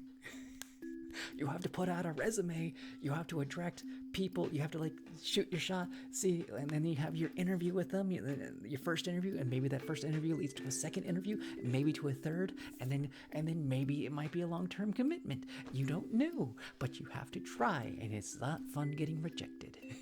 It's not fun, like, not even hearing back and being like, oh no, we chose somebody else. It's like, everything about both dating and job hunting is terrible, and I hate them both.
I'm not afraid of that.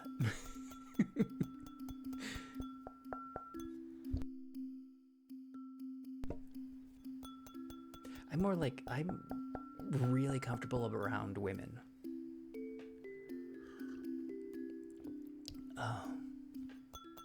Like, most of my friends are women. So, like, and I've always had, like, jobs that are, like, feminine in nature, like the massage therapist. I was a waiter. I sold women's shoes. Yeah. At a department store.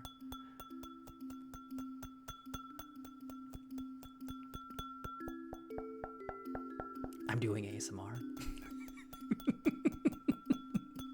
Just jobs that are normally dominated by the female persuasion. I'm terrible at trying to date people.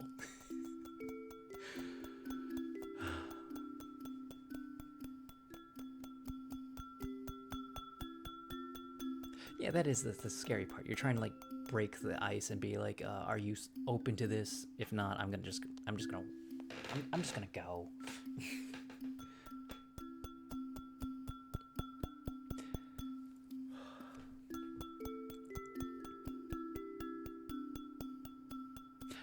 I heard somebody like explain online dating or dating in general. For men, it's a desert.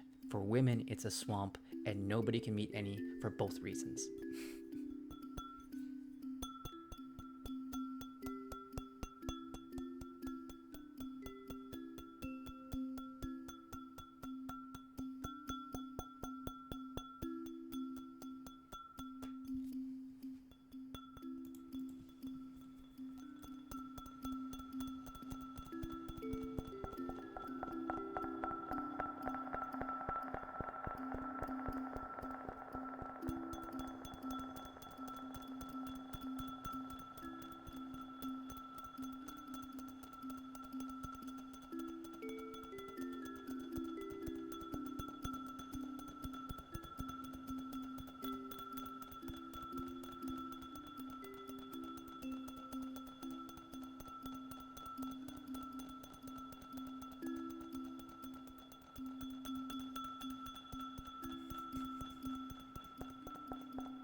I think you find venomous snakes more in the desert than scorpions. I guess depending on, it really depends on which desert you're in. Or if you're in Australia.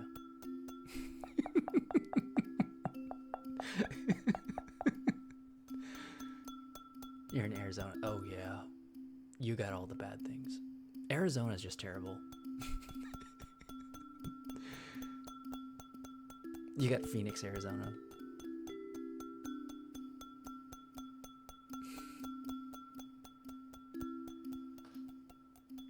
You gotta worry about the koala bears with chlamydia.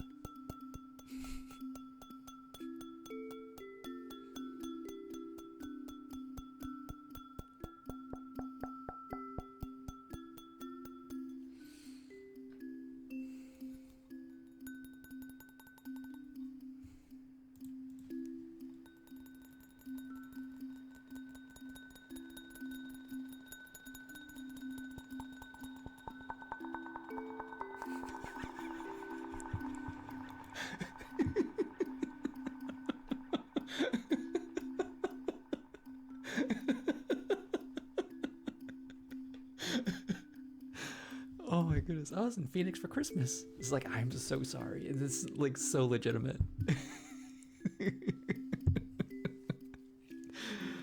Oh.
£5 is a lot.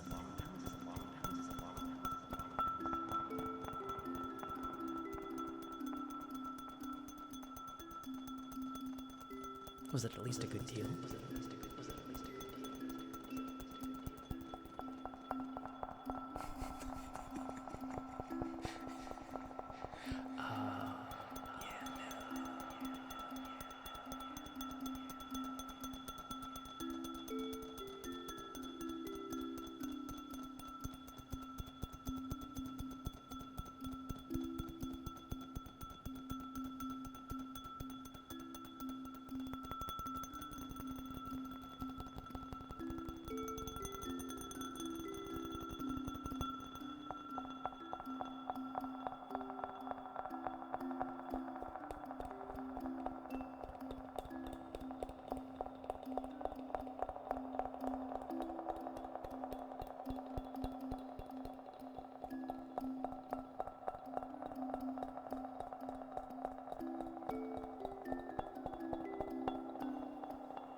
$5.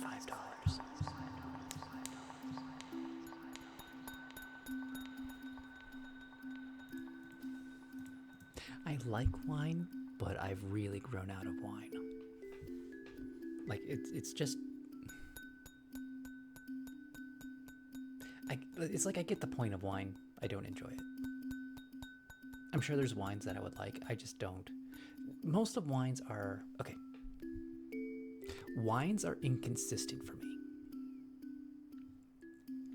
because it always varies by year. Beers are very consistent. Whiskey is always consistent. You know what you're getting when you get a whiskey or a beer. Or you know what it's going to taste like. Wine is always like, it could be the really great, or it can be like kind of like grainy and just like eh. And $10 a bottle is like you like, okay, I guess I'm finishing this bottle. I don't really like it. You can't taste test. You can't just get like one. I mean, like the same things with like beer. Like you have to get like a 6-pack most of the time.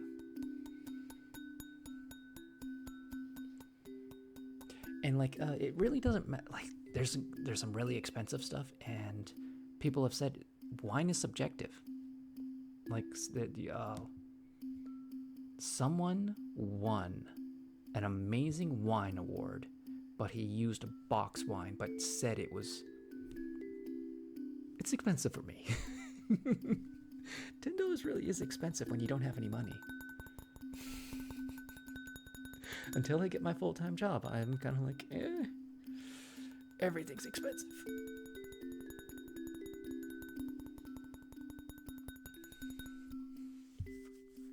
It's also like, I need to not drink. It's too much calories.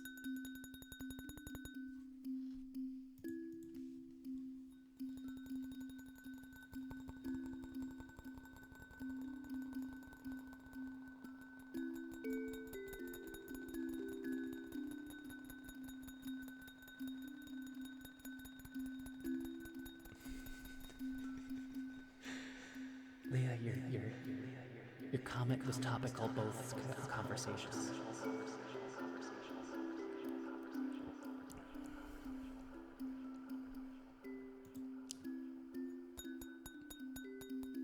Homeless people can make some really good money. and they don't have to pay rent. Oh goodness. And also, homeless doesn't necessarily mean you are like a bum. Homeless can be like you really couldn't afford the rent, but you still have a full-time job. So there's like different, there's a rainbow of homeless, basically. It's not great either way.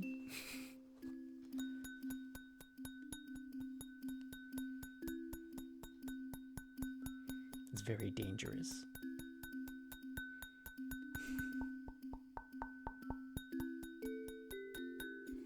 I don't have a point, I'm just like...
How's it going, Matthew? Matthew McCartney. Did you also see that it has a hat?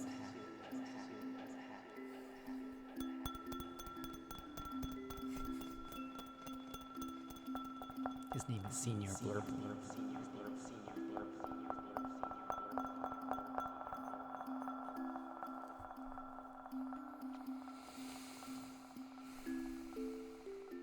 Maybe. If you showed me a picture of it, I would probably remember.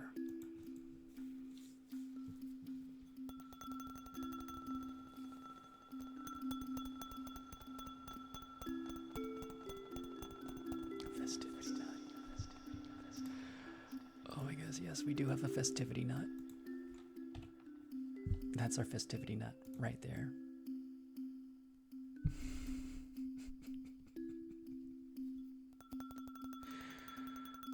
Oh, let me look at this. Okay.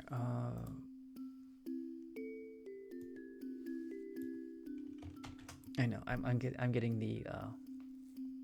I know. I need to fix this.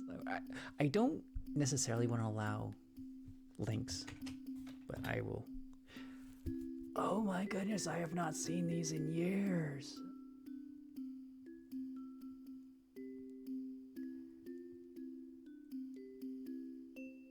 Oh God, I remember those. Like color. Do I have a thing that shows the screen?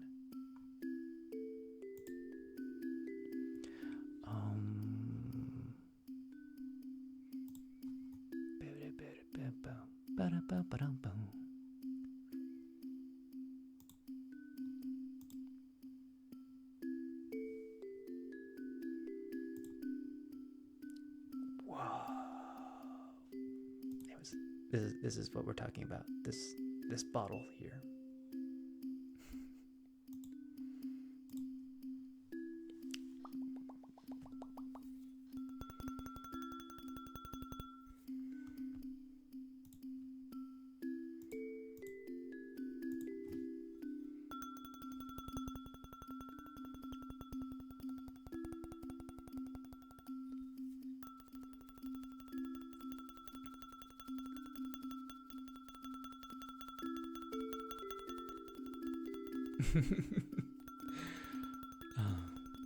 I think the only ones who do moderation is Nightbot and Twitch itself. I also have like Siri bot and my own bot. I don't have Stream Elements.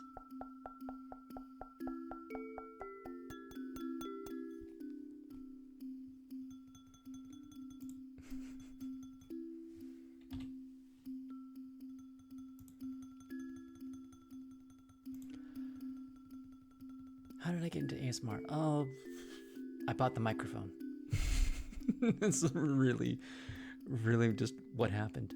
I used to listen to ASMR when I was a massage therapist, and I'd go to bed listening to it, and I had pop in my headphones, and I'd sleep listening to it. And I was trying to get into game streaming, and I like half-heartedly tried for like 3 years, and then like I bought the new microphone because like I was playing with my friends, and my old microphone died, so I went like, okay, let me get like, this looks like an interesting microphone, let me like splurge and get it. And I got it, and I was like, that sounds like ASMR. Why don't I try to do ASMR for a day? And like it exploded, and like I immediately got like affiliate, like with it, like literally in a week to get affiliate, and like that had never happened for me before. It's like, okay, I guess I'm an ASMR streamer now.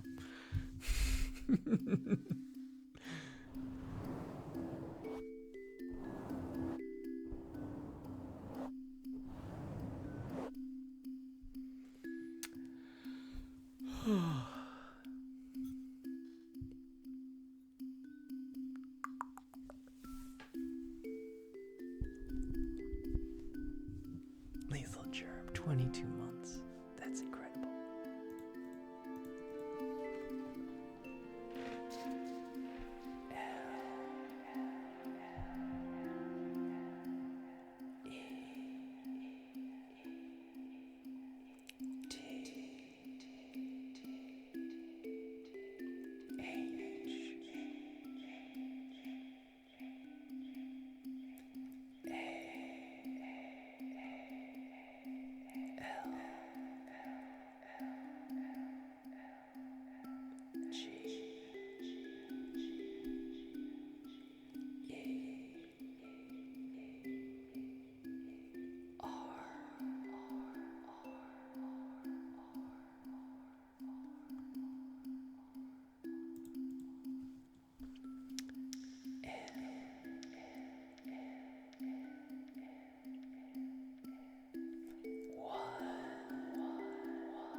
So, major respect. The mustache wasn't always a lie. It was once an actual piece of paper. And then I took a photo of that paper, and that's the mustache that's on it now because it kept falling off.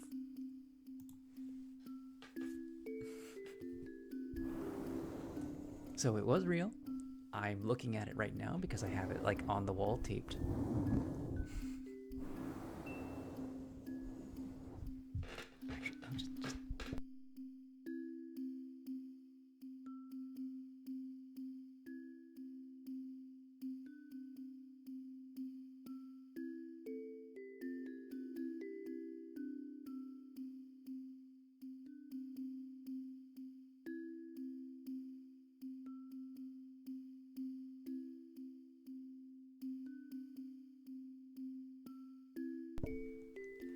That right there, at the very bottom here, that's the original mustache.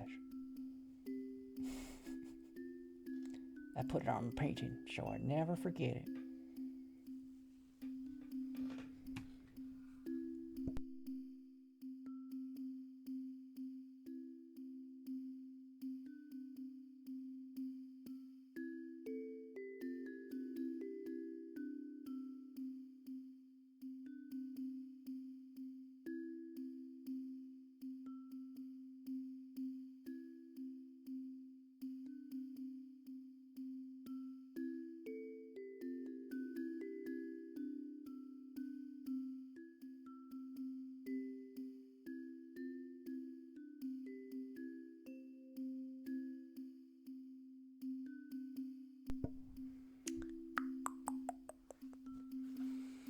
How's everyone doing this?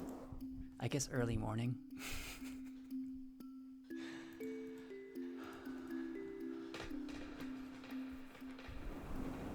The red eye of the ASMR time stream.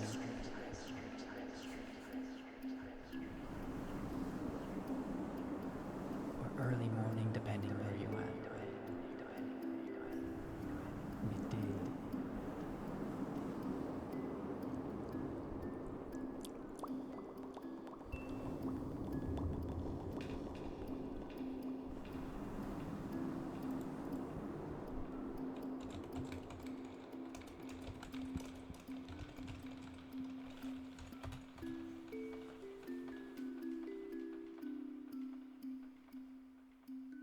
Seeing if it's evening in Japan right now. Japan is 14 hours ahead of Eastern Standard Time.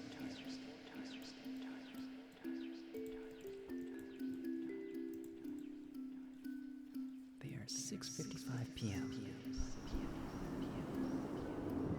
I grow them.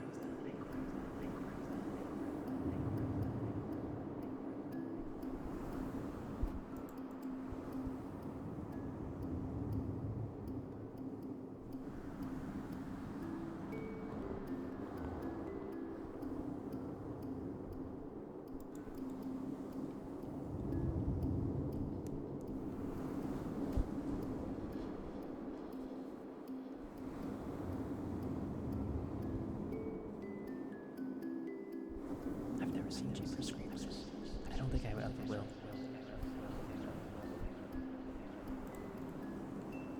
The only slasher movies I've ever really gotten into were Jason. Well, Jason movies because they're hilarious. They're absolutely hilarious. Like Jason in Space. Or is that just called Jason X? Just super hilarious.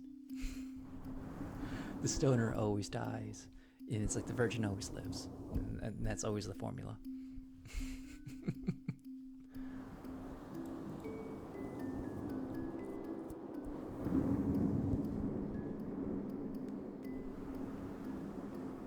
Oh, if we're talking about movies that actually scared me, mine was the Blob remake. I hated the Blob. Absolutely hated it. Little kid seeing the Blob, and like, and then there's a little kid that got eaten by the Blob, and usually like half his digested skeleton pop out.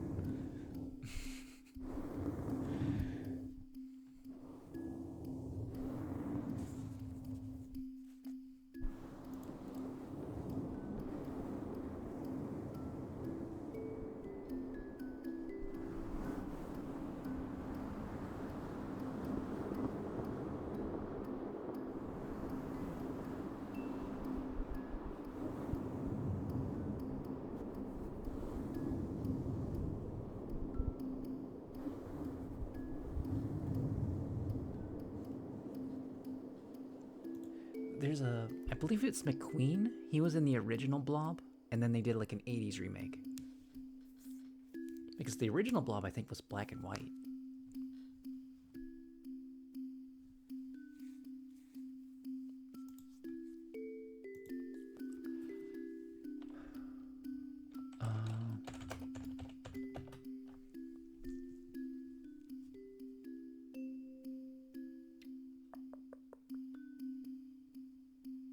Is the Blob a true story? What the? Ridiculous.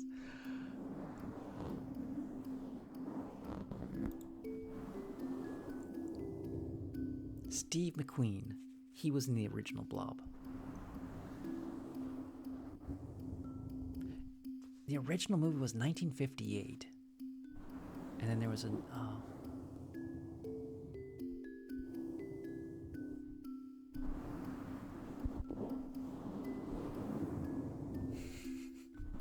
I just Googled it, and that was like one of the things.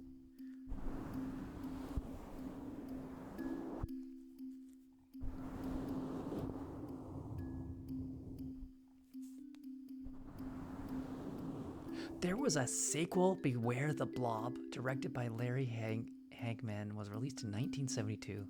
The same creature from the original, this time starting out as a small specimen unearthed by a bulldozer crew in Arctic, is brought back to suburban Los Angeles where it escapes.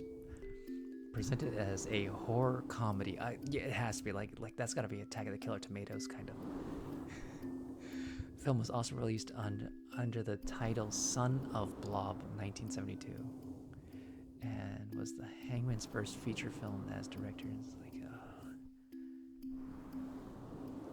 the movie that Junior shot, a play of Who Shot Jay. Oh, the famous catchphrase around the time.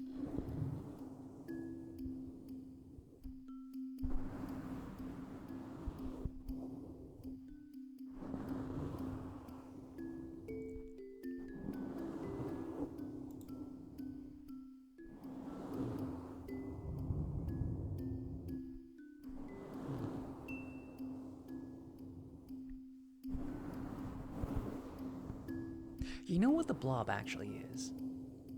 Like if you've ever seen or know anything about D&D, it's a gelatinous cube.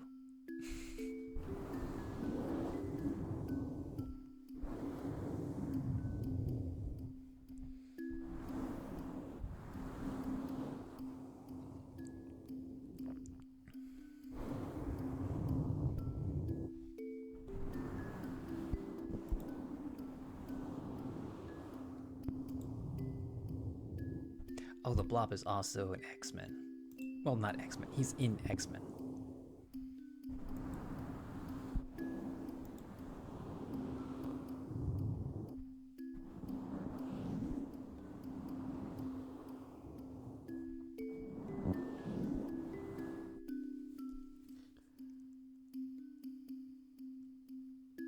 Okay, what's this Blob Pacific Ocean? Okay.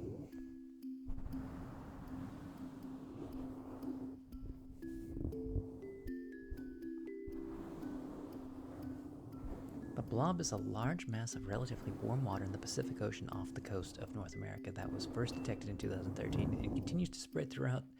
Is an example of marine heat wave. Sea surface temperatures indicate the Blob persisted in 2016. I didn't know I was gonna see that.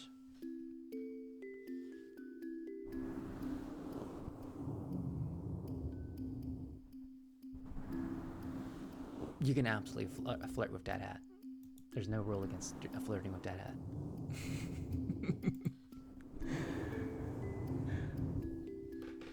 Except he is married to Just a Frog, so I mean, like, you got competition.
you're pretty fine. It's only when people get gross or racist and stupid. We like to goof around in here a lot, so you're fine. We make D's nuts jokes once in a while.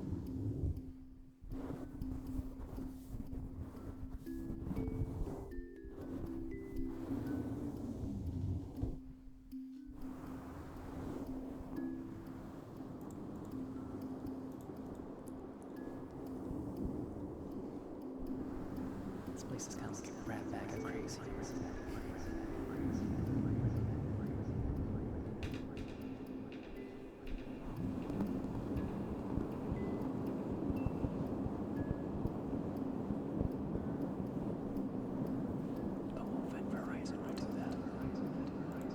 Horizon will absolutely do that to you.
Oh god, what's his name?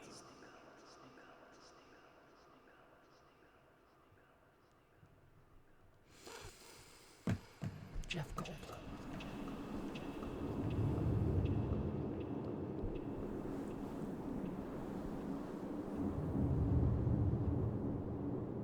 Yes, I did watch The Fly.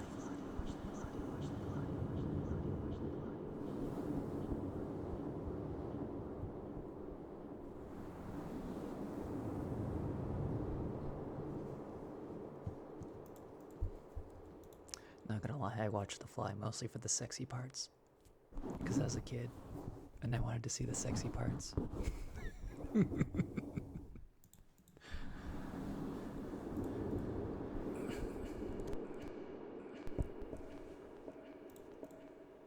The internet didn't exist yet.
never seen it.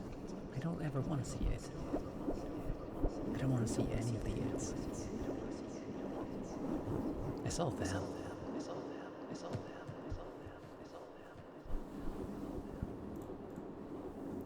I saw them, and I saw the thing. Them is like, oh goodness, that's a black and white film about ants. Giant ants. And the thing, I think everyone knows what the thing is.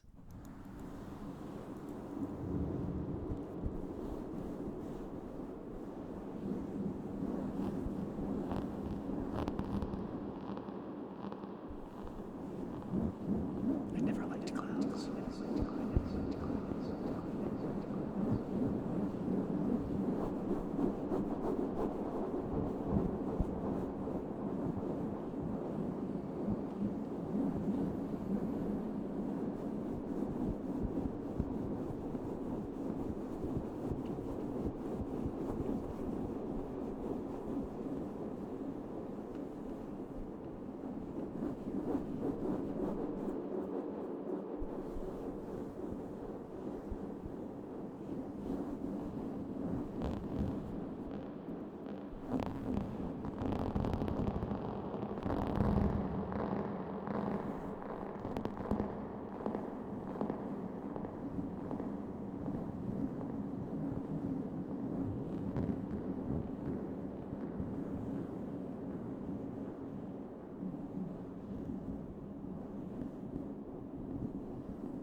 I can respect clowns, but like historically clowns are not great.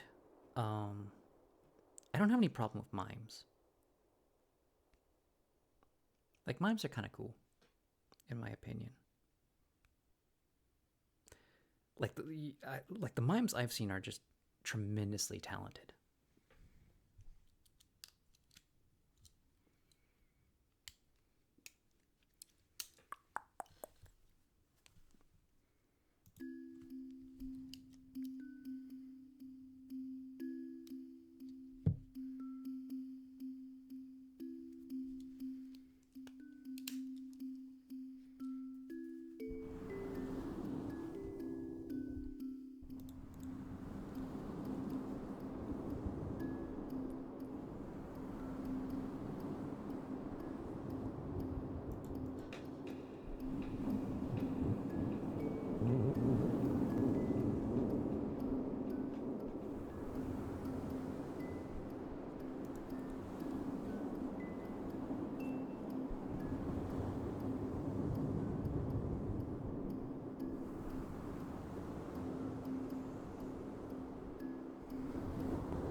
I'm gonna rephrase that. I don't have a problem with evil clowns, like Joker or because evil clowns are supposed to be like scary, but it's like the normal clowns I think I don't typically like.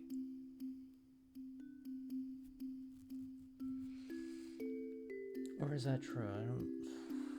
I might just not like clowns, and I'm so used to seeing the Joker.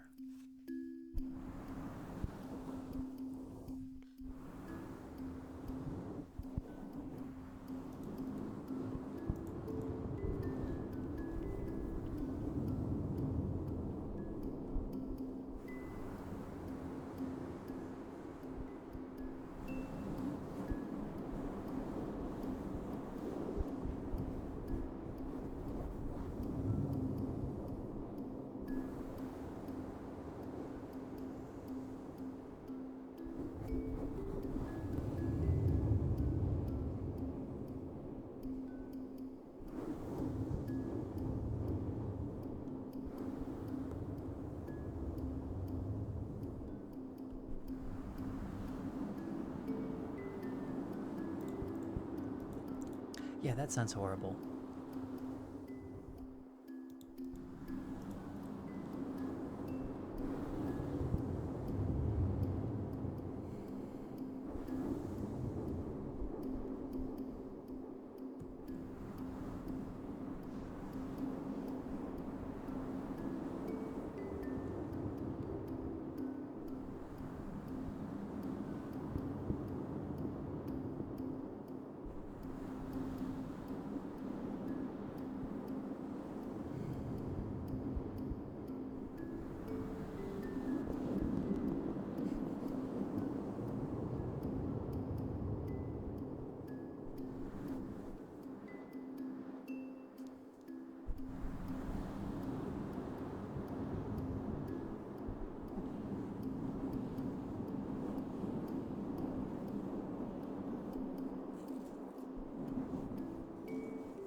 Did I watch Scanners?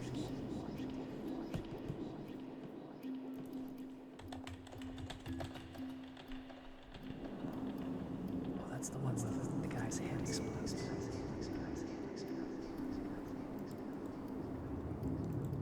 I did see Scanners, but it was a weird movie.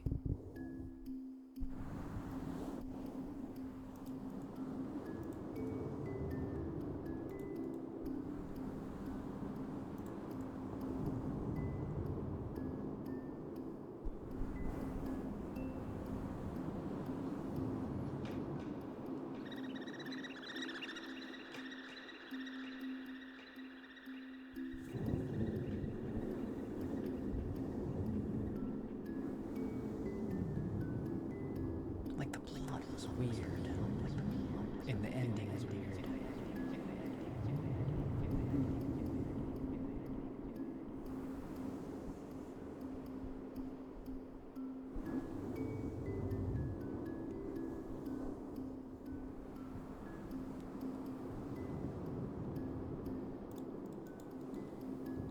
I mean, I saw Arachnophobia when I was a kid, and I'm like, I don't like this. Arachnophobia is not a fun movie.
I saw some people play Space Marines too. I guess you gotta get into Monster Hunter now. That's what all the kids are playing now.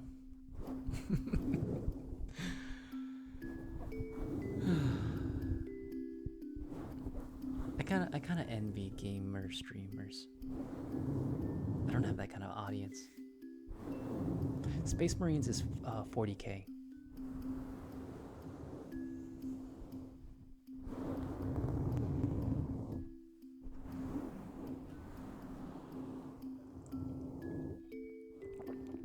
So basically the universe of ultimate suffering for everybody except the orcs. The only ones having a good time are the orcs.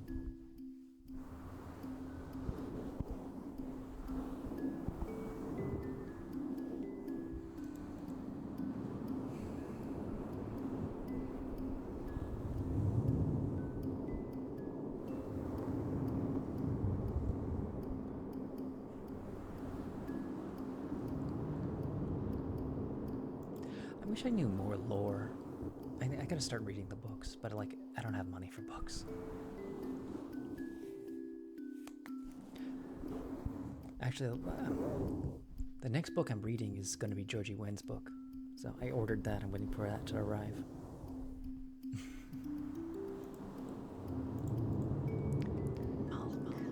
Thank you for that follow.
I'm so confused.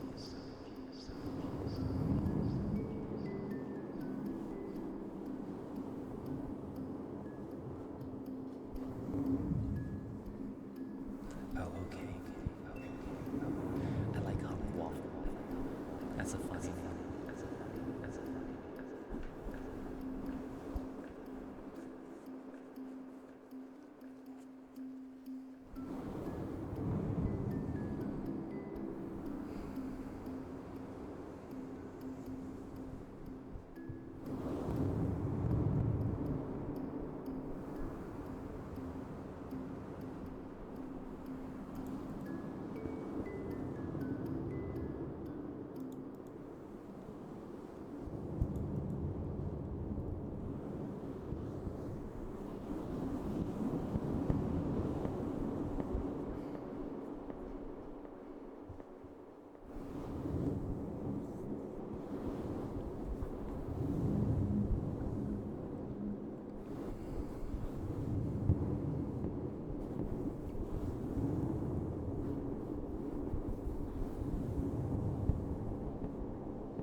I mean,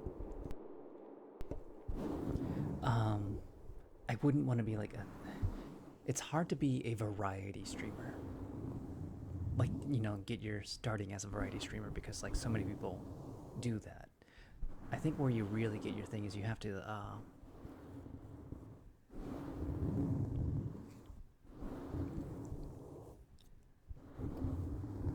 like the people who are already established, they can afford to be a variety streamer, and then there's some people who are like typecast and like have to play that one game.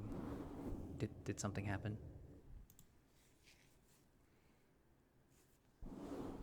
I think my connection's fine. Yeah, everything's in screen.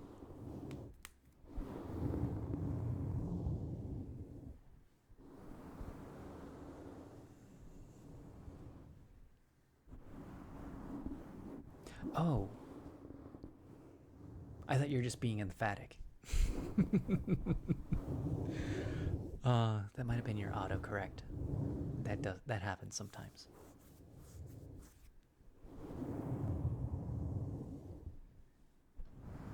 It's not that it's necessarily about the views.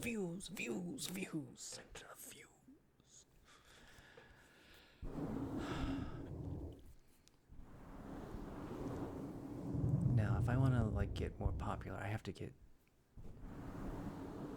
my my TikTok and YouTube short game up. Except I don't really want to get on TikTok at all.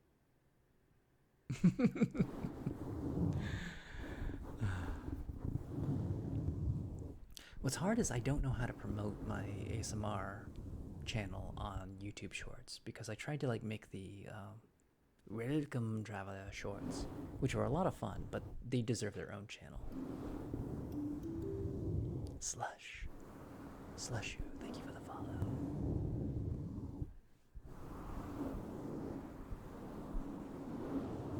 I need to make more of those. Those were fun. And then I'm like, I got caught up in being like, I can't like make them because I have to like write them down. I have to like properly make those ideas instead of just being random person thing.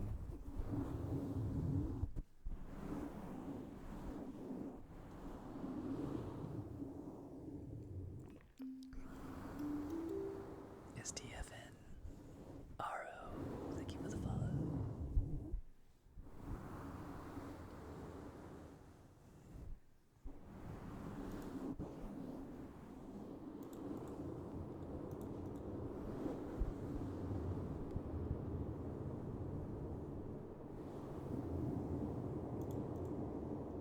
I actually did, sort of. It's incomplete because I couldn't play, what's that song's name? Cotton Eye Joe on the violin. That's pretty the long and short of it why I haven't released it.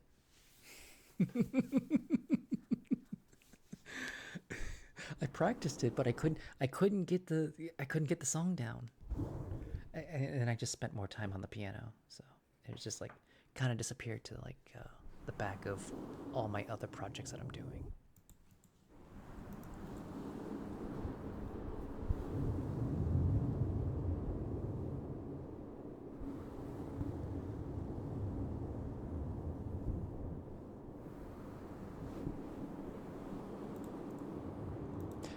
It's mainly for the bit. You would understand if you saw the what I'm trying to do.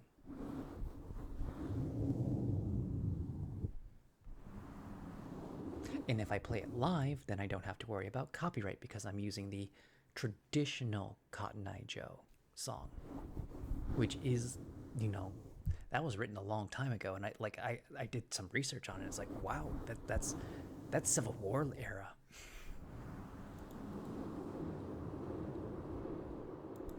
No,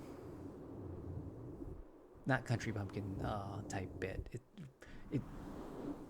It would fit in the Welcome Traveler universe.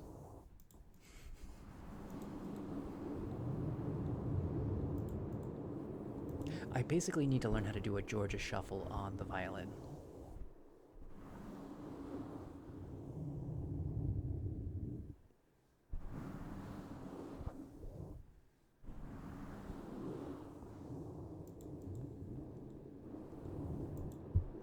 I'm gonna like just straight up say you're not gonna get it. You're not gonna understand the welcome traveler joke until you actually see it, and you're like, oh. You'll probably go like, oh, I get it. It's probably not as funny as I want it to be.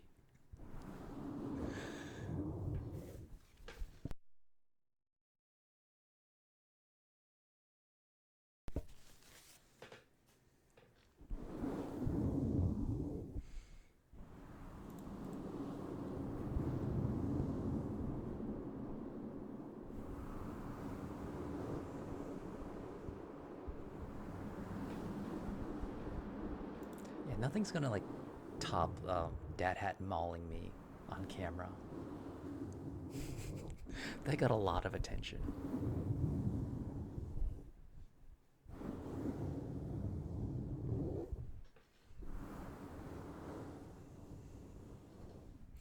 That one was also sort of written. Like it was like half improvised and like I had to like do take after take to get the wording right.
Just a bunch of exercise, basically.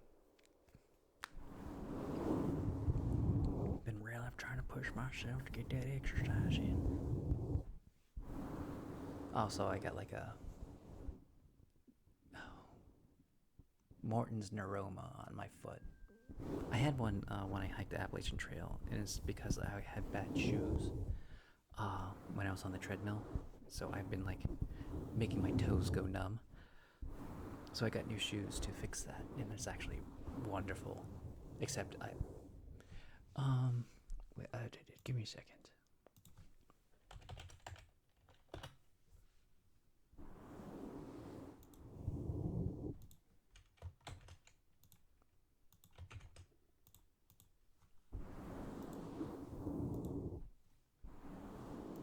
It sucks. Oh my goodness. I had months where my toes were numb between the two digits. And I've been like wearing my old boots on the treadmill because I didn't want to like destroy my new boots on the treadmill, because treadmills eat up shoes. So I actually went out and got like really nice running shoes that are meant for like relieving that kind of pain. You might not have heard of it, but like if you ever had your toes be numb after you've been running for months, you would know it.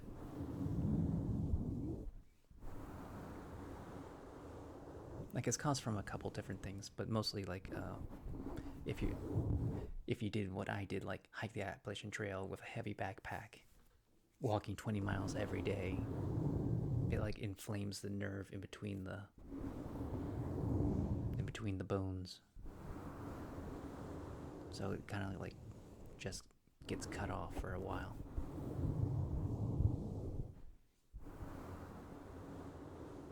It was really scary for a time. It's like I didn't know if I was ever going to get feeling between my toes back. It eventually did. And that's why I was like, I don't want to do that again. Not want to like not doing, when I'm not in the middle of nowhere, I can actually treat this. And like, yeah, let me, actually take care of my feet. Because I want to put in like heavy miles and not like worry. But like I got these new shoes that are like have 0 raise or something like that. It's where your heel is lower than the rest of your foot or something like that. So you got a lot less pressure on your toes. They're wonderful for doing that, but like if I didn't know that that's what I needed, I would never get these shoes because it's so weird having your heel lower than the rest of your foot. You're just like, you feel like you're walking up an incline.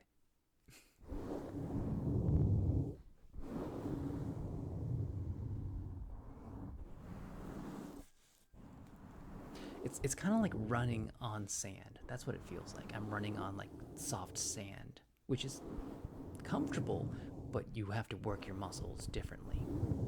And my legs are trying to like relearn how to use these shoes. So like my certain muscles were absolutely much more sore than they normally are.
Absolutely.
listen to, Matthew?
I'm hungry. Oh, it's 7 o'clock in the morning.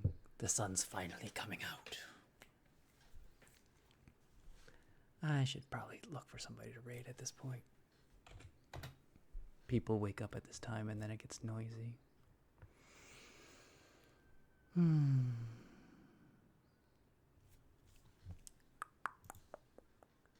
Anyways. Listening to the keys.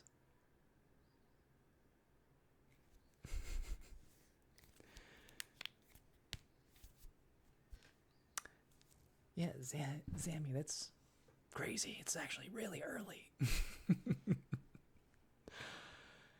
And we didn't do anything too crazy tonight. It was like no music. There was a little music. There's a tiny bit.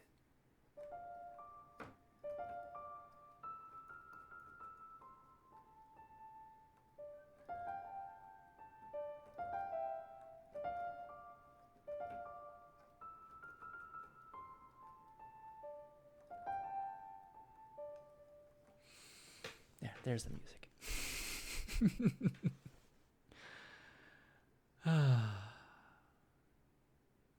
Now I just want to play the piano. Okay, so may you be happy, may you be healthy, may you be peaceful, and may you be safe. May everyone watch you be happy. May everyone watch you be healthy. May everyone watch you be peaceful, and may everyone watch you be safe. May all things be happy. May all things be healthy. May all things be peaceful, and may all things be safe.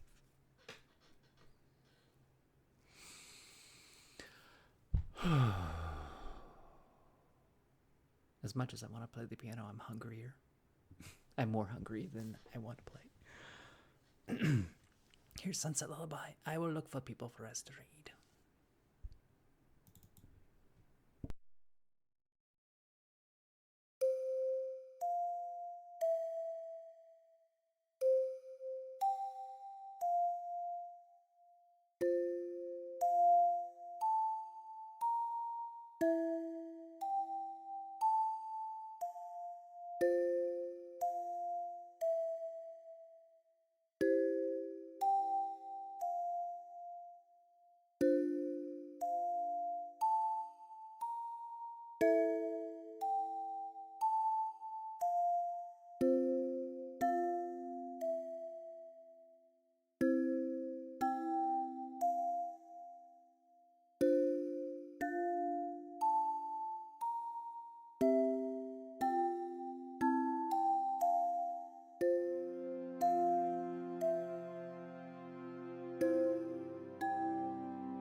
You're very welcome, glow sticks.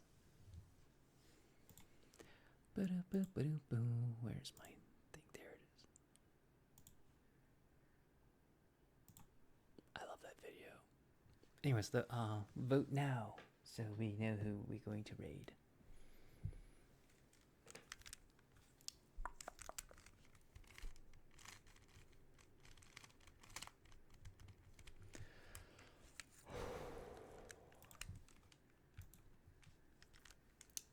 And I will play a jaunty tune.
how the Builder and Jack the Ripper have the same middle name.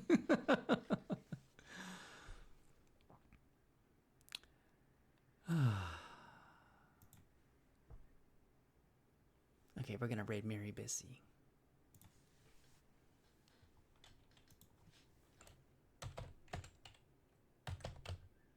Maria. Alright, you guys have a wonderful night, morning, evening, afternoon, lunch. And I will see you all tonight, I think, probably. It's St. Patrick's Day. Corned beef and cabbage. It's Cabbage Day. Bye-bye, everybody.